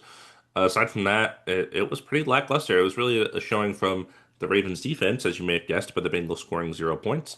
Jamar Chase caught a ton of balls. Chase Brown did well for himself in terms of like their stat lines and fantasy outings and all that, but they just couldn't move down the field a consistent way. And your term, or responding to what you said about Addy not liking Joe Burrow, he did go to the podium after and was basically like, "Look, um, I understand, like, we have guys out, our defense, blah blah blah. At the end of the day, I'm the quarterback, and the quarterback is supposed to put up points, and it's my fault." And I did appreciate his ownership of the situation, coming off of an injury in a season that is basically all but lost at this point, and now officially lost. Taking ownership of that, I thought that was nice of him. He also mentioned when he was coming back, like, yes, I know we're down in the record, but like fans want to see us play well, so I'm going to go back out there. So just things like that that I appreciate him for. What I don't appreciate for the Bengals, did you hear this? They snow game. They didn't wipe the seats off. All of the seats were covered in snow, and fans had to wipe their own seats off, which That's is not common wow. at other NFL stadiums, by the way. Yeah, I'm shocked to hear that because I know for a fact that, you know, I these teams actually here's a great case in point. Going to Monday Night Football, Lions game, every seat had the like blinking wristband that when you sometimes cut to from commercial or during the halftime show and the lights are down in the stadium and you see all the flashing lights. So someone was at every chair, and that's at an indoor stadium, right? You know that there was cleaning up going on. You have to wonder if there was a logistical error. You Well, would the think that they Bengals would. are notoriously cheap. That does come to mind too. You would have to think that maybe they did, but like you'd have to put like an apologies for the inconvenience on the jumbotron at some point. Hmm. Yeah, I mean that's I think a bare minimum if you're buying a ticket for a seat, you should not have to go to great lengths to use that seat. Right. Um, Especially, I mean, there's no guarantee that even if you have a gloved hand and you just scoop it off with a gloved hand, get a little snow in the glove, and then your wrists are cold and wet, and yeah, that's a losing operation, no doubt. It's tough. It's tough. There's talks about Joe Burrow and his future with the Bengals. We'll see how that unfolds this offseason. Yeah, Joe Burrow next week expected not to suit up. Instead, he will be in the stands cleaning the seats off. Excellent. They're gonna give Joe Flacco. Remember Joe Flacco? Joe I Flacco's the do. backup there. That's He's yeah, crazy. he's still there. Oh, The Joes, if you will. Um, how about the Bengals and the Raiders putting up the same points as you and me, as they both have zero, yes. and the Raiders have zero in their loss to the Eagles. I could have told you this was going to be the result of this game, and I would have been like, yeah, that checks out. Worth mentioning, the Eagles managed to do this without defensive tackle Jalen Carter. I talked about the double shoulder surgery last week. Offensive tackle Lane Johnson still hasn't returned from when he was carted off several weeks ago. He was supposed to be close last week, but I guess not close enough. And yeah, I mean, this was Jalen Hurts good game, I would say. Like he looked pretty good in this game, especially as a rusher, which he hasn't done a lot this season. Saquon looked pretty good. AJ Brown looked pretty good. Eagles defense looked good, even with the missing pieces. Um, the Raiders started Kenny Pickett. Gino was out for this game, so that was interesting. And they put up 0 points. Wow, shocker. Um, I don't know, man. There's not big takeaways from this. I'm glad the Eagles finally won a game by like more than 3 points against the subpar opponent because it feels like they've done that a lot this year, kind of like the Broncos in the AFC. Um, but it is the Raiders who I expect literally nothing of. Yeah. For the Raiders, it's bad meat worse. For the Eagles, it's next week we'll still be talking about some aspect of your team. This was not proof positive that your offense is fixed. So I'm good to just move on. Yep. Uh, the Texans wanted to author a blowout of their own and got jealous at the shutouts the other two teams in our rundown so far were able to author. So they said, if you get 1-0, we'll get to Texans 40, Cardinals 20. Uh, there are some games that you look at, and there's not really even a Schadenfreude aspect to them. It's just an AFC NFC matchup between a good team and a bad team, and you're pretty confident that the Texans defense is too good for the Cardinals offense to do anything surprising, and then the Cardinals offense doesn't do anything surprising, and the Texans run them over. I mean, 40 points for the Texans is a huge number, and that's probably the biggest takeaway here.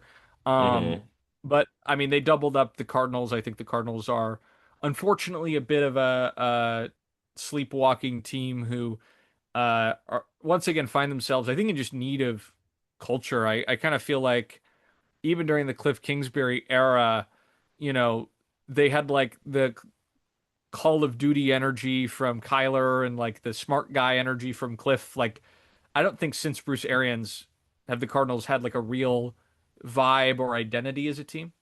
Yeah. Speaking of old logos, by the way, I saw the 90s Cardinals logo. I think they were the Phoenix Cardinals or something. Hmm. Woof. Let me look it up. They are amusing to say the least. Look up Phoenix Cardinals logo and I love it. I think it's super endearing, but it looks hand drawn. And it's kind of crazy for Oh, yeah. I feel like I have seen this before.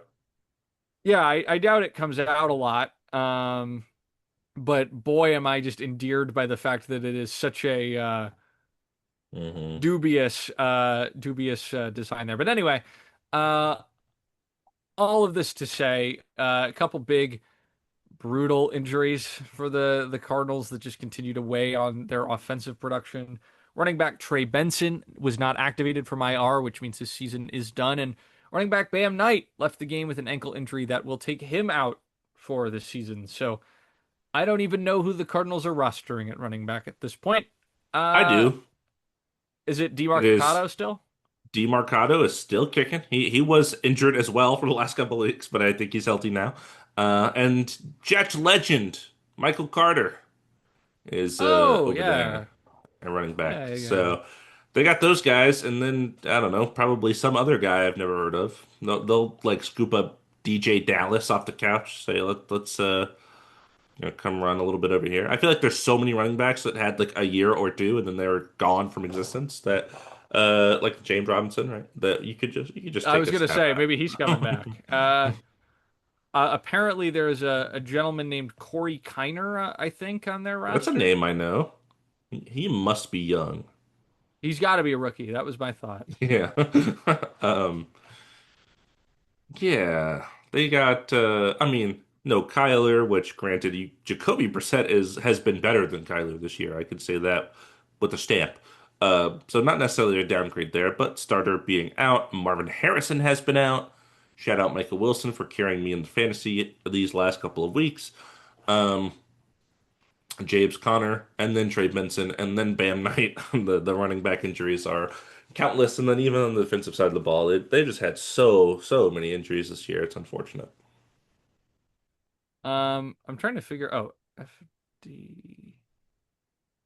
Oh, rushing first downs. Yeah, I was looking up the stats on Corey Kiner, running back out of Cincinnati, and a rookie, as we suspected.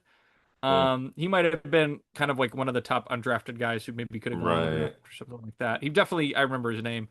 Has not done a lot for them this year, so they'll probably keep leaning on DeMarcado. But uh, yeah, this the Cardinals float away from the land of dreams. Uh, Texans go from what this abysmal Cardinals defense to the Raiders next week, by the way. So they um have a chance to build some serious offensive momentum going into the playoffs. No doubt. Why don't you take us through now? Talk about a game with Schadenfreude appeal. Why don't you take us through a contest that delivered a verdict I think we've all been waiting for?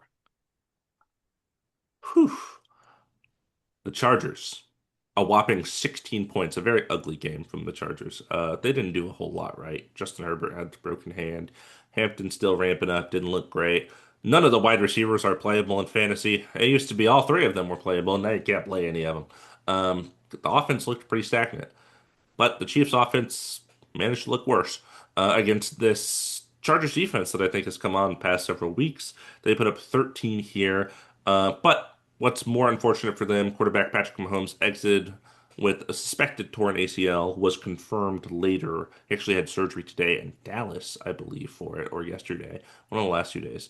Um, He actually tore both his ACL and LCL. LCL, yes, that's what I was going to say. They discovered, like, oh, it's not just your ACL, actually. Um, Yeah. And that was the point about the guy in Dallas, I guess, does like LCL, PCL kind Hmm. of stuff. So when he went there for the ACL, people were like, "Why did you go there?" It's because there was other stuff. And for the first time since my college years, my freshman of college years, your high school year, maybe end of middle school year. I don't know, it's been a long Freshman time. freshman high school, I believe. Yep. Yeah, okay. Um, the Chiefs are out of the playoffs. No Chiefs in the playoffs, Jerry. How does it make you feel? That's the Schadenfreude, not Mahomes. I never want to see anyone take an injury. For sure. I think that is a narrative we can all get behind. Like, yeah, we're kind of tired of the Chiefs. No, that doesn't mean I want Patrick Mahomes to be injured, right? Like, I Yeah. think people kind of confuse the two. That is not the case. There's something a little liberating about knowing our narratives surrounding the playoffs won't be dominated by the Chiefs, and we're going to see a lot of unexpected teams in the playoff. Is there anything else you want to mention with this game, or can I roll us right into the next one because I have a transition loaded up? Here's what I'll mention. What I'm not looking forward to, the comeback narrative next year. That's what I'm not looking forward to. Um, but you can go ahead and move us on from the torn ACL, eliminated from the playoffs. Here comes the Chiefs and Patrick Mahomes. Yeah, Brother. I should actually mention because they talked about it on Heed the Call as well. I have original thoughts, I promise. One in every 50 thoughts is original. I see. No, I kid. But they did bring up importantly that the Chiefs opted to continue an offensive drive with Gardner Minshew Hmm. in field goal range near the end of the game, and a Gardner Minshew turnover ended the season. So, bit of an interesting risk. I think if you're Andy Reid, you probably know what your team is at this point and know that even if you win, you don't love You're your odds probably or anything, but done. yeah, you're probably done. And, you might as well go out swinging. So I kind of respect it. But we were talking about how we're going to see some unlikely faces in the AFC playoff picture. And one of those unlikely faces, exceedingly likely to hang around in the playoff picture, is the Jaguars, who absolutely obliterated the Jets 48-20. Um, I actually threw this game on for a little bit in the first half because the Jets started undrafted rookie Brady Cook. Um, Hmm. Rare to see a true like undrafted rookie take the field for a team as a starting quarterback. You know, you'd expect to sign a veteran, but Max Brosmer. yeah, well, I guess yep, you're right. I guess the fact that like they had done the Carson Wentz dalliance, but yeah, I guess Carson was already on the team. Anyway, you know, I guess besides Brosmer, they brought in Brady Cook, and I saw him score his first NFL touchdown. That was very cool. Obviously Adonai the Mitchell Jack. went and grabbed the ball from the guy. He gave the ball to like the ball guy, and then he was like, "Wait a minute!" And he went back and was like, "No, no, I need that. Give me that." And then he went and gave it to Brady Cook, which is very cool. Well, actually, before he gave it to Brady Cook, he celebrated that he was going to give it to Brady Cook, and then dropped it early, and then a different player picked it up and ran off with it. So, um, That's way worse. that's also a joke. That was a play on his Colts mishap at the goal line earlier. That would be wild if someone just like came up and was like, "Hee hee, I get your first touchdown." Yeah. Um, but yeah, I thought that was a cool moment. I was gonna say Honestly, if you're I watched it happen. I was like, did I miss that? I was like, I watched it occur. So, because I had Jacoby Myers in one of my leagues, and I was curious, yeah, and I benched him, and he was catching everything, and I was quite annoyed. But then he kind of fell off, and the player I started over him did not, so I was okay. Sorry, go ahead, continue. no, I want to say I think the Jags had over 30 points going into the half. Like this one was done and dusted really early. I think it's fun that the Jets brought out a player who acquitted himself well for the circumstance, as far as I understand. I again didn't watch a ton of this game because it was Jaguars Jets and the Jets were already getting blown off the face of the earth. But um, I don't know. It's just a sweet little narrative for a struggling team, and you know you could sign a guy off someone else's practice squad who has some playing experience, but why not give the reins to a young guy and see if he Brock Purdy's for you? I don't think he Hmm, did, but that's okay. fair. Kind of yeah, actually I'll save that thought to the side. It's not worth mentioning. This next game here. Did you watch any of this game? Because I actually did watch some of this game. No, not at all.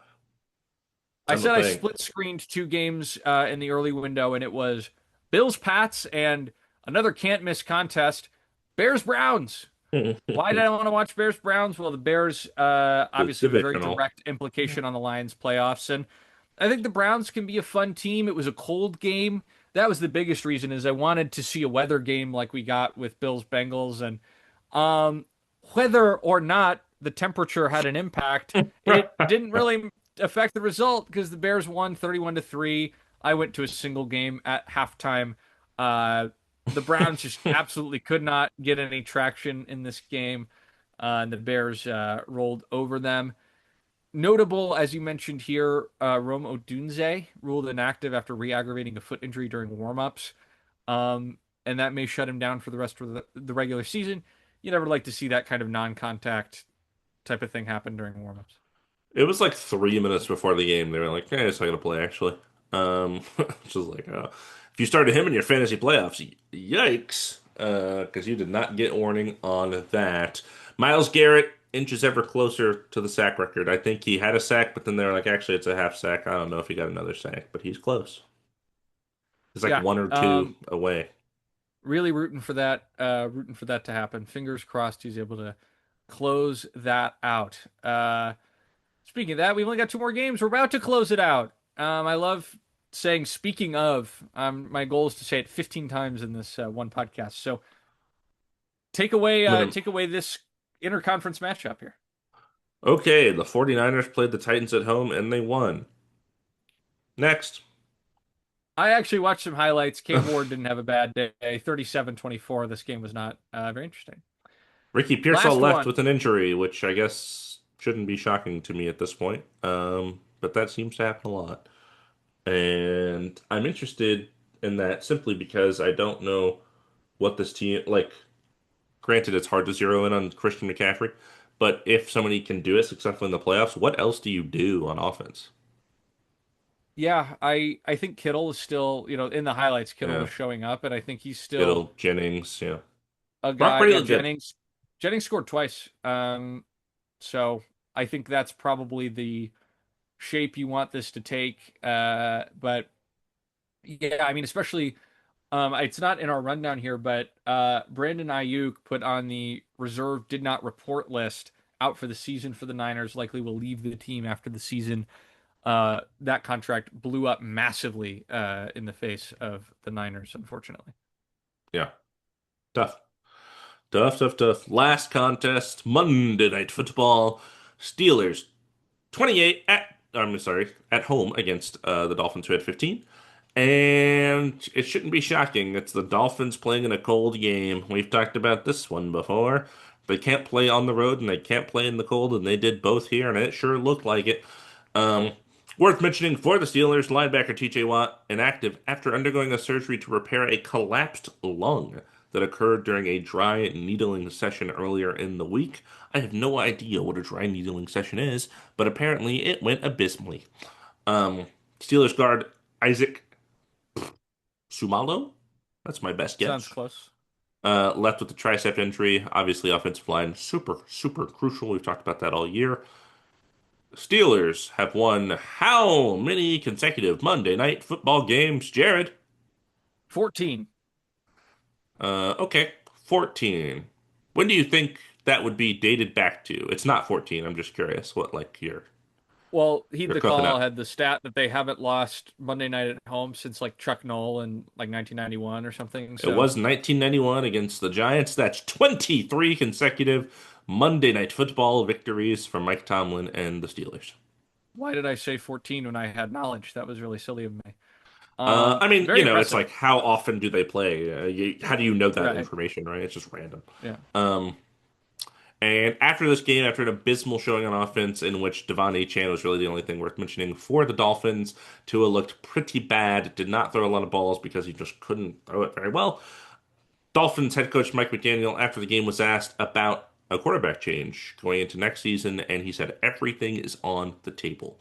So it seems like the door could be open for Tua to not be the starter, maybe at the end of the season or going into next season.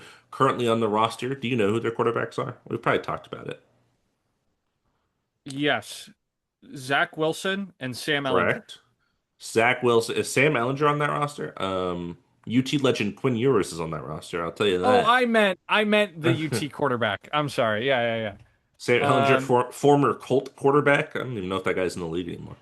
Um, I believe he Probably was a UT quarterback, right? At some point. no idea, He but you is could a be Denver. Yeah, he played college for Texas Longhorns. So I had the wrong former Longhorn. But got it. yeah, Um, yeah. So I don't know if either of those guys can answer right now. I mean, Quinn is obviously younger, older college player. Viewed, I think, heavily as a person that played for a good team, so not necessarily a great quarterback. But could he get a look here at the end of the season to see what they have? Maybe. Zach Wilson, is Zach Wilson the next Sam Darnold, where he has the resurgence somewhere? I don't know. He played for the Jets, so anything is possible when you're the quarterback for that horrible organization. That maybe you are a good player, actually. You just played for the wrong team. Yeah, not much else to say about this game. I hate watching the Steelers win, and they won. I turned the game off because they were winning, and I was like, I don't want to watch this team.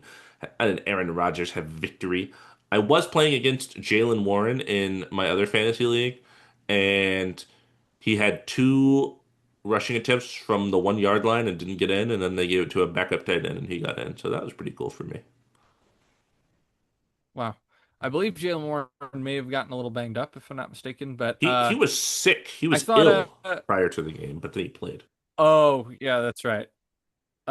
Quinn Ewers, I think looked decent for Miami in the preseason, if I'm not mistaken. They were one of the Lions' opponents. We're gonna preview the playoffs super quick, then talk about Week 16. But there is one piece of news that is pretty substantive that we missed actually. Now that I'm looking at it, I'm a casual. Steve Wilkes, the Confirmed. defensive coordinator of the Jets, was fired. Was fired this week. So, Oh, I um, actually didn't see I that. was going back. I was checking Oh, the okay. yeah. I realized I was like I know there were like two things I wanted to make sure we mentioned today, and I think you hit one of them, and then well, it was the like McDaniel thing. I was like, oh, it's kind of important, and then I was like, oh, Steve Wilkes, yeah. Also, apparently Jeremiah Love has declared for the draft, which isn't a huge surprise, but I did see that. kind of rounds out our Heisman conversation. We mentioned the three QBs, and there's the running back. So Yes. All He right. Want to look at the playoff picture? Let's look at the playoff picture. After 70 minutes of technical difficulties, we return to bring you the playoff mental picture as we will describe it to you without sharing our screens. Presented by. All right. Yes, once again, presented by, we'll translate for you, connection delays. That was an example of what we offer connection delays. I can't hear you yet. All right.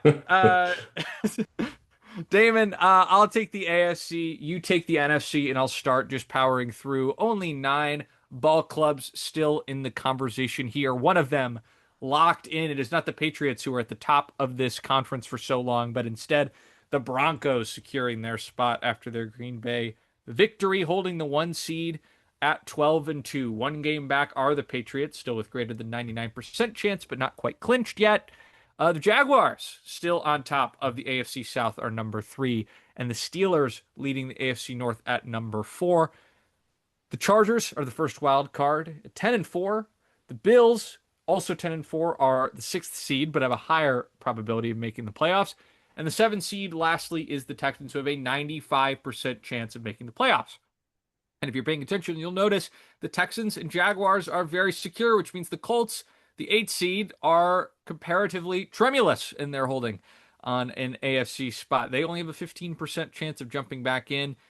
And the nine seed Ravens, due to their ability to get in over the Steelers, actually have a 40% chance of making the playoffs. Yeah, a couple things here. The Colts do play both the Jaguars and Texans Uh, over the next 3 weeks, so those will obviously be huge games to decide their playoff fate. And then the Ravens, I think, still have a chance because I don't foresee this Steelers squad finishing the season particularly well.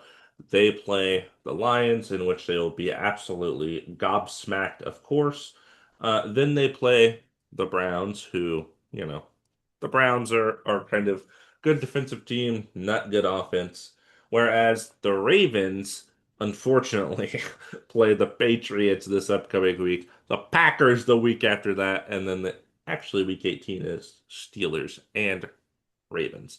Um, so by then, that picture could already be decided if the Ravens struggle with two tough opponents in the coming weeks. yeah, a massive disparity, and that could potentially shatter any hopes for Baltimore of staying potentially adjacent to this race here. Um, the fact that they can kind of even up that tiebreaker with the Steelers definitely helps them. But if the Steelers are able to pull out, well, I anticipate an upcoming Steelers loss, but I hope for an upcoming Steelers loss. Knock on wood. But either way, I think the Ravens have a real risk of just falling out of this if they drop their next few. And yeah, the Colts have a chance to climb in, but Say I this don't know. top I think seven is pretty feeling pretty secure right now. yep, yep. Take us to the NFC. Is it as secure on that side of the sun here? Well, the Lions aren't in, so it must not be. At the one seed, the team we just lost to, the Rams, 11 and 3. The Bears holding down the NFC North, the two seed. They went from the one seed to the seven seed to the two seed over the last 3 weeks, which is kind of funny. Um, Currently, 74% chance to make it. Why? Because there are several NFC North teams that are competitive. The three seed right now, the 9 and 5 Eagles, 99% chance to make it because the Cowboys are the only team left with a prayer, and the prayer is very, very low. The Buccaneers currently holding on to the four seed at 7 and 7. We'll talk about who they're contending with in the hunt in a bit. The Seahawks. I mentioned that four seed, five seed potential NFC South opponent. Right now, that's the 11 and 3 Seahawks. 99% chance to get in, so basically another win, and they are surefire to be in the playoffs.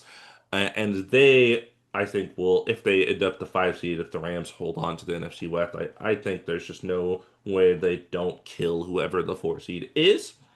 Another NFC West team, the 49ers, also a high percent, 98% chance they're 10 and 4 right now. And then the Packers have fallen from the 2 seed to the 7 seed with their loss against the Broncos, 9-4 and 1. Still an 88% chance to make the playoffs, though. On the outside looking in right now, the Detroit Lions, after our loss to the Rams, 40% chance. Already kind of talked about their schedule and what they have to do for the rest of the season to get in, as well as some other teams that have to lose some games too. Panthers, 7-7, second in the NFC South, only a 23% chance. So you'll notice the Bucks, Panthers, that adds up to 100 because whoever wins that division is in, whoever loses that division is out. And they play each other twice in the next 3 weeks, like I mentioned already.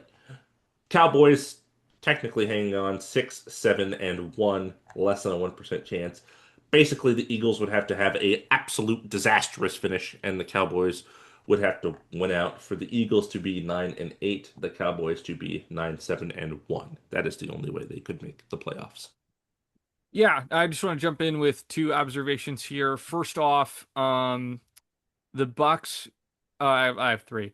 Bucks Panthers. It says the Panthers only have a 23% chance of making it. I think that's very deceptive. There are three games, and if one of these teams wins both of them, they're in. I feel like that's a greater than 23% chance of that Right. happening. They just like the Um, Bucks are better. It's like okay. I guess the idea is if they split and then both win or lose their other game, I would assume Bucks would have tiebreaker. Is probably why they would have the Right. advantage there. Um, Either way, just a little. It feels like the Panthers still very much control their own destiny and can win their way into the playoffs, The which is I will more say than what the week they played the week they don't play the Bucks, they play the Seahawks. So it's tough. it's tough. Yeah, I don't know who the Bucks Week 17 opponent is, but Dolphins. uh, that favors the Bucks. And Yeah. maybe that's part of the calculus. Maybe that's Right. part of it, right? But the Panthers control their own fate. The Lions, we need another. We need NFC North losses here. And I think it's pretty much if you don't win out, if you only go 2-1, you're praying, especially if that one is against the Bears.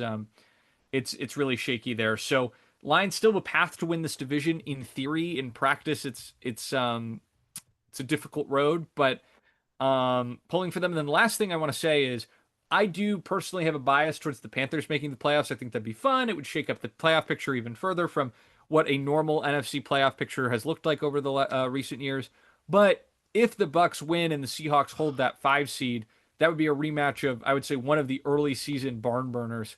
Bucks Seahawks Mhm. was an awesome game, and I believe it was in Seattle, so this would be kind of a nice reversal of that matchup here.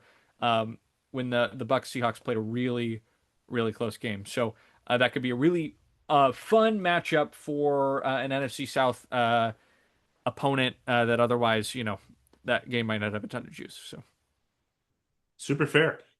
Anything else to say about the playoff picture, or is it time to preview week 16?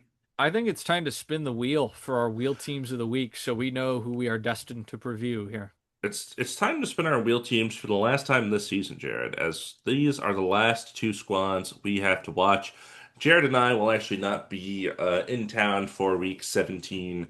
So these are going to be the last two here. We'll take the bye in week 17 and 18, come back to you on the playoffs, but we will record an episode to release during that time. I am first, so I either get the Steelers or I get the Vikings. Whoever gets the Steelers gets to watch the Lions, and whoever doesn't get the Steelers will watch the Lions anyway. So, um, this is basically who has to watch the Vikings. That's what Yep. this wheel is. Honestly, if I get Because the Vikings, I may just opt to take my bye in week 16 and then just yes, watch them in week 17. that's fair. I would also do that because they play the Giants, who I literally just watched. So, Yeah. I'm like, can I just forego that? All right, this is me. I get the Vikings. Yippee ki Boy, howdy. Yeah, like I just said, they played the Giants. I literally just watched the Giants play the Commanders as my wheel team. So, this has happened a lot to me this season where I get teams in back-to-back weeks. That means, Jared, for the last wheel spin of the season, we're coming full circle. The very first wheel spin we had was you landing on the Lions, and the last wheel spin is you landing on the Steelers, who play the Lions. That's beautiful. I didn't even think about that. Oh, that's perfect. Yeah, I think this is great because obviously I'll be on the road in a way that I think even further precludes me from watching a lot of football. I'll probably try to catch highlights on my phone, that kind of thing. But the only game where I'll be guaranteed to kind of, I will be with my partner's family in a way that I wouldn't feel comfortable saying like, "Hey, I need to give all this time to this." So this is probably the one game that I'll be able to watch in week um, 16 16. without any kind of reservations or qualms because they know how I feel. And props to my father, he got me a black Derek Barnes jersey, so I will be packing that as we wear black on Christmas Day against the Vikings in Week 17. So tried that out this week. It's 0-1 so far, but I'm willing to hold out hope. Yeah, for sure. I am looking ahead, and perhaps I will take my week 17 Vikings against the Lions instead of this week 16 matchup against I think you should. the I think it's kind Giants of funny here. that we get to watch the Lions in these last two. I think that's funny. Yeah, Um, and then we'll come back after week 17 to give you the recap. But we will record a preview here in a bit after we talk about the rest of week 16. I will start us off with Thursday Night Football, Rams at Seahawks. Obviously, a huge game. Rams currently holding the number one seed in the NFC West. Seahawks right on their tail, one game back. This would be a huge, huge game for the Seahawks to try to surpass the Rams and claim that number one seed, which of course gives you that bye in the first round, which is oh so critical for these teams trying to stay healthy down the stretch. Going to be an awesome primetime matchup. Yeah, absolutely. I think this is probably the marquee game of the week. I'm going to briefly for my wheel game. We've talked a lot about the Steelers and the Lions and their playoff stakes. Um, the Lions need this game very much, as they need every game very much from here on out. Same for the Steelers. It's at 3:25 on Sunday, and it is in Detroit, so that does give the Lions a bit of help there. But I'm going to grab a different game. Actually, I'll take the other side of this division rivalry. Patriots at Ravens is a game of consequence in the AFC North because, of course, if the Ravens continue to slip, and if the Steelers do something I don't want them to do, this could put the division much closer to fully in Steeler territory. And the Steelers' record is currently 8-6. So if they win, they'll guarantee that winning record streak continues for Mike Tomlin. And they'll put the Ravens further afield. The Patriots, after their first loss in the last 11 games they've played, I believe, uh, it's going to be important to see whether they can course correct and demonstrate some resiliency against a middling Ravens team that still has elite talent on that roster. And I think any given week could be more than the sum of its parts. Yeah, for sure. And yeah, I think both teams have a lot to prove here. Sunday Night Football is going to be a huge game. Good pick by you. I will take a game taking place Saturday night, as we have two Saturday games this week. Packers at Bears, of course, the other NFC North game. Very important here, as these teams have been battling for the top of the division for several weeks now. And this is going to be their second game in the last 3 or 4 weeks, right? So this is big for them to see kind of who takes control of the division, regardless of the outcome of Steelers and Lions. This team will be in full charge of the NFC North after Week 16. Yeah, definitely a game with standings worth watching there. We haven't mentioned Bucks Panthers, have we? We haven't mentioned it in this segment, despite me saying it 5 times this episode. Yes. Yeah, I'll leave you the other fun game worth talking about. I think there's this one and one other one that are really worth Sure. discourse. Um, yeah, Bucks Panthers. I mean, we've talked about the stakes of this nonstop. This one is in Carolina, and the Bucks are coming off of one of the more disappointing losses for any team this season. If the Falcons said, "Please end us," and the Bucks said, "We shall fall on our own sword instead." So, the Panthers lost last week, so likely going to be 42-16 Panthers. Right. You never know with these teams. I will go Sunday through 05 Jaguars at Broncos. Broncos currently the number one seed in the AFC. Jaguars atop the AFC South. Very tough opponent for them here. I think basically one more win secures their division title essentially, unless they somehow completely fall off the wagon the last 2 weeks and the Texans do something miraculous. I think one more win would basically secure it though. And the Broncos, of course, wanting the number one seed, wanting to keep the number one seed. The Patriots just a game behind, and then even the Chargers at 10-4 are just behind them. So the Broncos need this win to kind of again shoot for that bye in the playoffs. And I think if you showed me this game at the beginning of the season, I wouldn't have thought it was going to be that interesting. Here we are at the end of the season. It's the 1-3 seed in the AFC, which I wouldn't have anticipated going into this. Yeah, I'm trying to get eyes on the Jags Texans tiebreaker, but I can't find it right now. They've split their series, so if they end with a tie record, tiebreaker goes to one of these teams. But yeah, I Is mean, it based on like their division record other than I think the so. split? That's Yeah. how it works. Yeah. Um, but Which I we don't honestly, know I because they play a lot of division teams going down the stretch here. So yeah. So it's an impactful race, and I think this is a nice game for the Jaguars, kind of like the Packers, sort of a not a fringe NFC contender. I definitely think the Packers are an NFC contender, but the Jaguars are similarly like contender potentially. Still some questions. Can you go to Denver and do what Green Bay couldn't? That would be maybe a pretty good sign that the Jaguars are for real, or have they maybe just feasted on some lesser opponents and still have some questions against more competitive teams? So, sure. um, yeah, I think that's the last one worth a full review. So let's run through these one-liners real quick. Let's run through the one-liners. Um, I took Jags Broncos, so why don't you start us off with the one-liners? Uh, okay. Eagles. Eagles at Commanders. Yeah, carve your That went wow. excellently. The collapse of that one liner was worse than the Commanders' second year with Jaden Daniels. Yikes. Oh, Let me try again. the secret Eagles. one-liner. It's a hidden one liner. It's a secret achievement. Yeah, you got to 100% this podcast. You got to hit that one. Eagles at Commanders. Yeah, you should take time out of your Saturday for this game for sure. You know, there's better things you can do at 4 o'clock on Saturday, December 20th, but teach their own. How about Chargers at Cowboys in the noon slot on Sunday? One team has a quarterback with a broken hand. One team has a broken spirit. Who will emerge victorious? Nice, nice. I like that one. Thank Um, you. okay. Um, Vikings at Giants. Two frat bros enter. One leaves douchier than ever before. Shall it be nine or shall it be Jackson Dart? Um, why did you go with 9? Did you not remember Dart's number? Well, I went with nine because that's what JJ McCarthy calls himself. I didn't know And that. oh, so he has an alter ego. That's his alter Mhm. ego when he's on the field is nine, like That's his terrible. number. And hmm I think that that's funny, so I used it insultingly. I How don't about this? think Jackson Dart, JJ McCarthy, 6'9", when you put the numbers together. um That's something. uh the only better matchup would be if JJ McCarthy wore seven.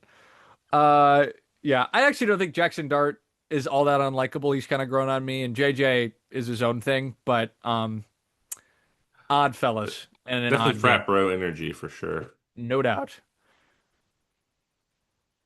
Bengals at Dolphins. Um, oh geez.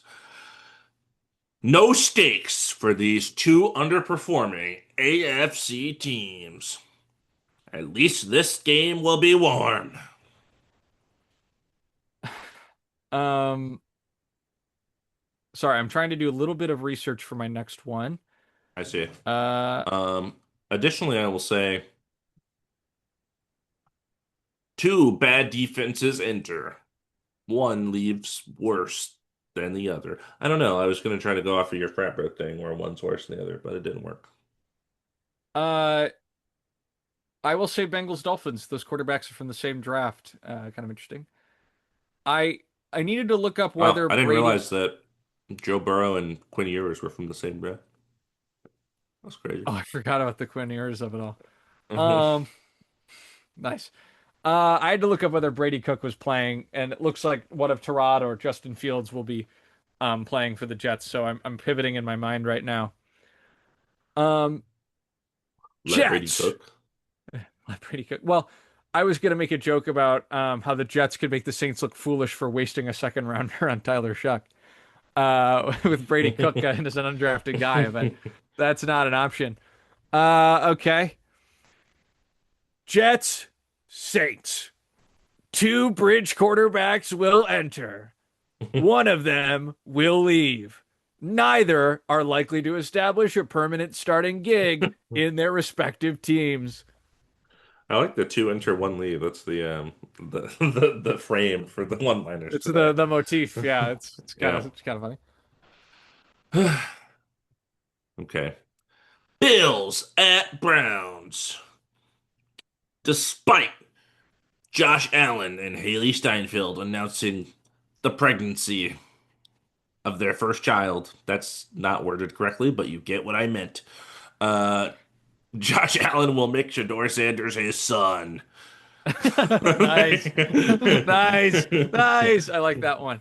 Um okay. Okay, I've got one for Chiefs Titans that's making me laugh too much. Excellent. Um Chiefs Titans.